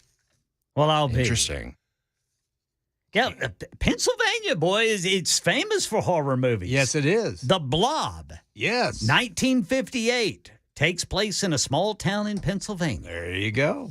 Follows the aftermath of a crashed meteorite. Night of the Living Dead, 1968. Folks, they're in Pennsylvania. They're hiding out in a Pennsylvania-based farmhouse. See? After coming under attack by flesh-eating zombies. You cannot trust Pennsylvania. The Sixth Sense, one of my favorites. Yes. Great movie. Signs, 2. Oh, Signs was done there. In 2002, yeah. The Village. Wow, boy, that M. Night Shyamalan, he is independent. I forgot. I think he's from Pennsylvania. Yeah, I think you're right. M. Night Shyamalan. Yeah. Final Destination 3. The Fields. All right, now here's a scary one. Yeah. Have you guys seen Sinister? I have not seen Sinister. I have not. I've avoided that one. That one is creepy. Is it? Very, very creepy. Yeah, that scared me the first time I saw it. About a real bad fella. The Visit, another M. Night Shyamalan. Yeah. Split, another M. Night Shyamalan. I'll be dogged. So he's the reason that Pennsylvania gets M. Night Shyamalan. Exactly. Like 6 of the 10 movies are by M. Night Shyamalan. Yeah, there you go. He either loves the state or he's got something against it. Maybe he's trying to keep people from moving there. Maybe we should have him move here and make some movies. Now, wasn't the Blair Witch based in Tennessee? Wasn't the Blair Witch Project supposed to be like in East Tennessee or something like that? I don't Boy, God, that movie was awful. Yeah, but at the time it was. Remember, at the time people thought it was real. They thought it was a real documentary. Oh, absolutely. Yeah. Oh, yeah, they did. And it was kind of spooky in that respect. Yeah, where's Blair? I went to go see that movie, and I was like, I spent money on this. Yeah, I think we waited till it came out. Oh, it's in Blair, Maryland. Blair, Maryland. Okay. Yeah, so that's not Tennessee. No, that's not Tennessee, Ken. You may be thinking of the Bell Witch, because they did make a movie. The Bell Witch. Yes. Bell Witch or Blair Witch? No, this was the Bell Witch Bell Witch in Adams, Tennessee. Ooh. Have you never heard about that? No. Oh man, okay. This is we're gonna go up there. This is the boys' trip we need to take. Okay, we need to go up to Adams, Tennessee, and they say that there's a cave around there where she used to. Yeah. They say she still haunts it. Ooh, that's scary. That is scary. The Bell Witch. The Bell Witch. Look her up sometime. Yeah, she was. And where's this at? Adams, Tennessee. Adams, Tennessee. Yeah. Adams, Tennessee. The cave is approximately 490 feet long. Privately owned, but you can take tours through it, though. Oh, there you go. I'm not doing that, man. I'm not getting anywhere near a witch. Ken Weaver, you better. Ken will not. He likes scary movies, but not scary reality. Yeah, I don't like. I don't blame you. That's kind of like a Ouija board. I don't get anywhere near a Ouija board. No, man. me either. Hey, they had a survey of 10,000 senior Americans. Oh, yeah. They found that 49% of the respondents, they don't want to move when they retire. They want to stay put. They just want to stay right where they're at. And that's a lot different than what it used to be, because that was the big thing back when our parents were, that was the big dream, that they would retire and move to Florida. I was about to say, go to the Keys. Yeah, exactly. Yeah. They said if they did move, 25% would miss their friends. Yeah. 16% would miss their local businesses. That's why they don't want to go. They said 45% of seniors want to travel more when they retire. That's what I want to do. And 15% don't want to retire at all. Or, if they're like me, the 5% that can't retire. So, I think I feel like it depends on what I'm doing if it comes to me retiring or not. Yes. If I'm still doing this, I don't know if I'd want to quit. I don't think you'd be able to quit. Yeah, it's a fun job. I think I like it. And plus, it will not pay you enough to retire. Also very true. Man, I could quit working. Oh, I could definitely quit working. I mean, I don't need a lot. I don't need a lot to be happy. Well, I really don't either. In fact, Glenn and I made a deal with, we have this wonderful girl that works at our Dollar General. Mm-hmm. Kat, I'm talking about you. But we were all talking, and we said, why don't we just get vans and move down to the beach? See? And make T-shirts. Now you're talking. Yeah. I could. I told both the girls, I said, I could live that way. Mm-hmm. I could be a beach bum easily. Yeah. Easily. Yeah. I could be that old dude on the beach, what the kids all like. Yeah. Hey, Johnny's pretty cool, man. Yeah. He makes great T-shirts. Get you, just get you a little camper. Yeah, exactly. Down by the river. Yeah. Living in a van down by the river. By the way, we had this on the 5:30 Gang of Three Amigos, but I just wanted to let you know that the Beatles are going to put out their last single ever. The last one they all did together. Well, they worked on together. They worked on together in a way. Right. It's called Now and Then. It's going to be available worldwide on Thursday, November 2nd. And it will also be paired with the re-release of their very first single, Love Me Do. And it's also going to be featured. They're going to re-release the two best of albums that they had out on the guys. They had red cover, that was the early years, and the blue cover, which was the later years. It's the blue cover one that will have the new song Now and Then on it. Yeah. The red was pre-LSD. Yes. The blue was post-LSD. Or the red was pre-Yoko, the blue was Yoko has destroyed the band. Right.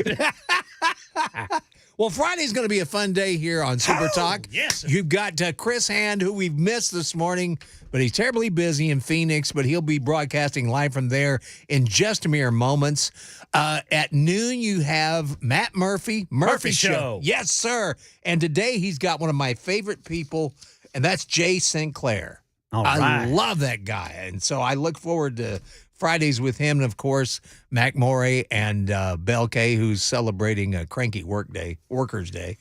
And then Brian Wilson, Phone Your Farb Friday. That's right. Get it in. Get it in now. Yeah. Get what you're going to talk about. So have fun. We've got fun continuing on here at the Big Super Talker. Dan Mandis coming back on Monday, which I'm glad to know of. And all I can say to my two cohorts who I work with, thank you for making this so much easier. And thank you to you guys for allowing us in your homes or your car or even your TV. I don't know why you'd want us on your TV, but I appreciate it. Hope you guys have a great weekend and keep it right where you've got it. Super Talk 99.7 WTN.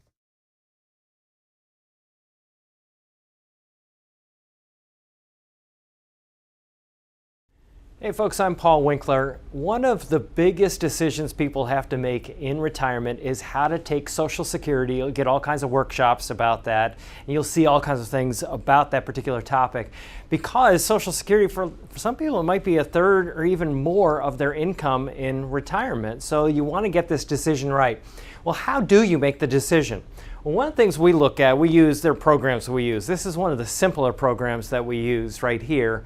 And I want to just show you how it works and how it actually unravels some of the misconceptions we have about Social Security. So we have two people here, they're age 60, and they're looking at filing for Social Security. One person has a retirement benefit of $2,500. That is their main benefit from Social Security at their full retirement age. The other one has a $500 benefit.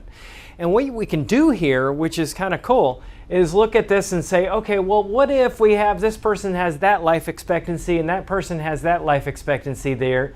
And then what we do is we assume a certain cost of living increase in Social Security. What would be the optimal for taking the benefit where they get the most benefit or the most bang from their buck? And where we see the star, that shows that we would have the best benefit. Now, this is one person filing at age 67, the other person at age 70. Well, a lot of people think, well, I retire, I have to take Social Security at the same time that I retire, and that's not necessarily the case. As you can see here, one may take it at one age and one may take it at another, even though they're the same age right now. Now, the other thing we can do is say, well, what if I took it early? What if I took it at this particular age right here, where one person's 65 and the other one's 65? You can actually see how much it could cost in benefits. When we do this, we can see how much it might cost us and how much it might affect us negatively to do that. Now, the other thing we can do is we can play around the life expectancies, and we say, well, if this person lives to that age, now the cost is $187,000 in this particular example, taking it at that age right there. So you can see, based on your own life expectancy, and typically people will say, well, what did my parents live to, and come up with that type of data. So this is just part of the financial planning process that we use at Paul Winkler Inc. If you want to know more about what we do, you can get a free 15-minute phone call at our website, paulwinkler.com. We do financial planning, full financial planning. We do investing, education, and investing. We actually help people through those decisions, helping them set up their 401ks and those types of decisions, as well as risk management. But we don't get paid on commission. That's what makes us so different from other firms out there that do what we do. So if you want to find out more, go to paulwinkler.com.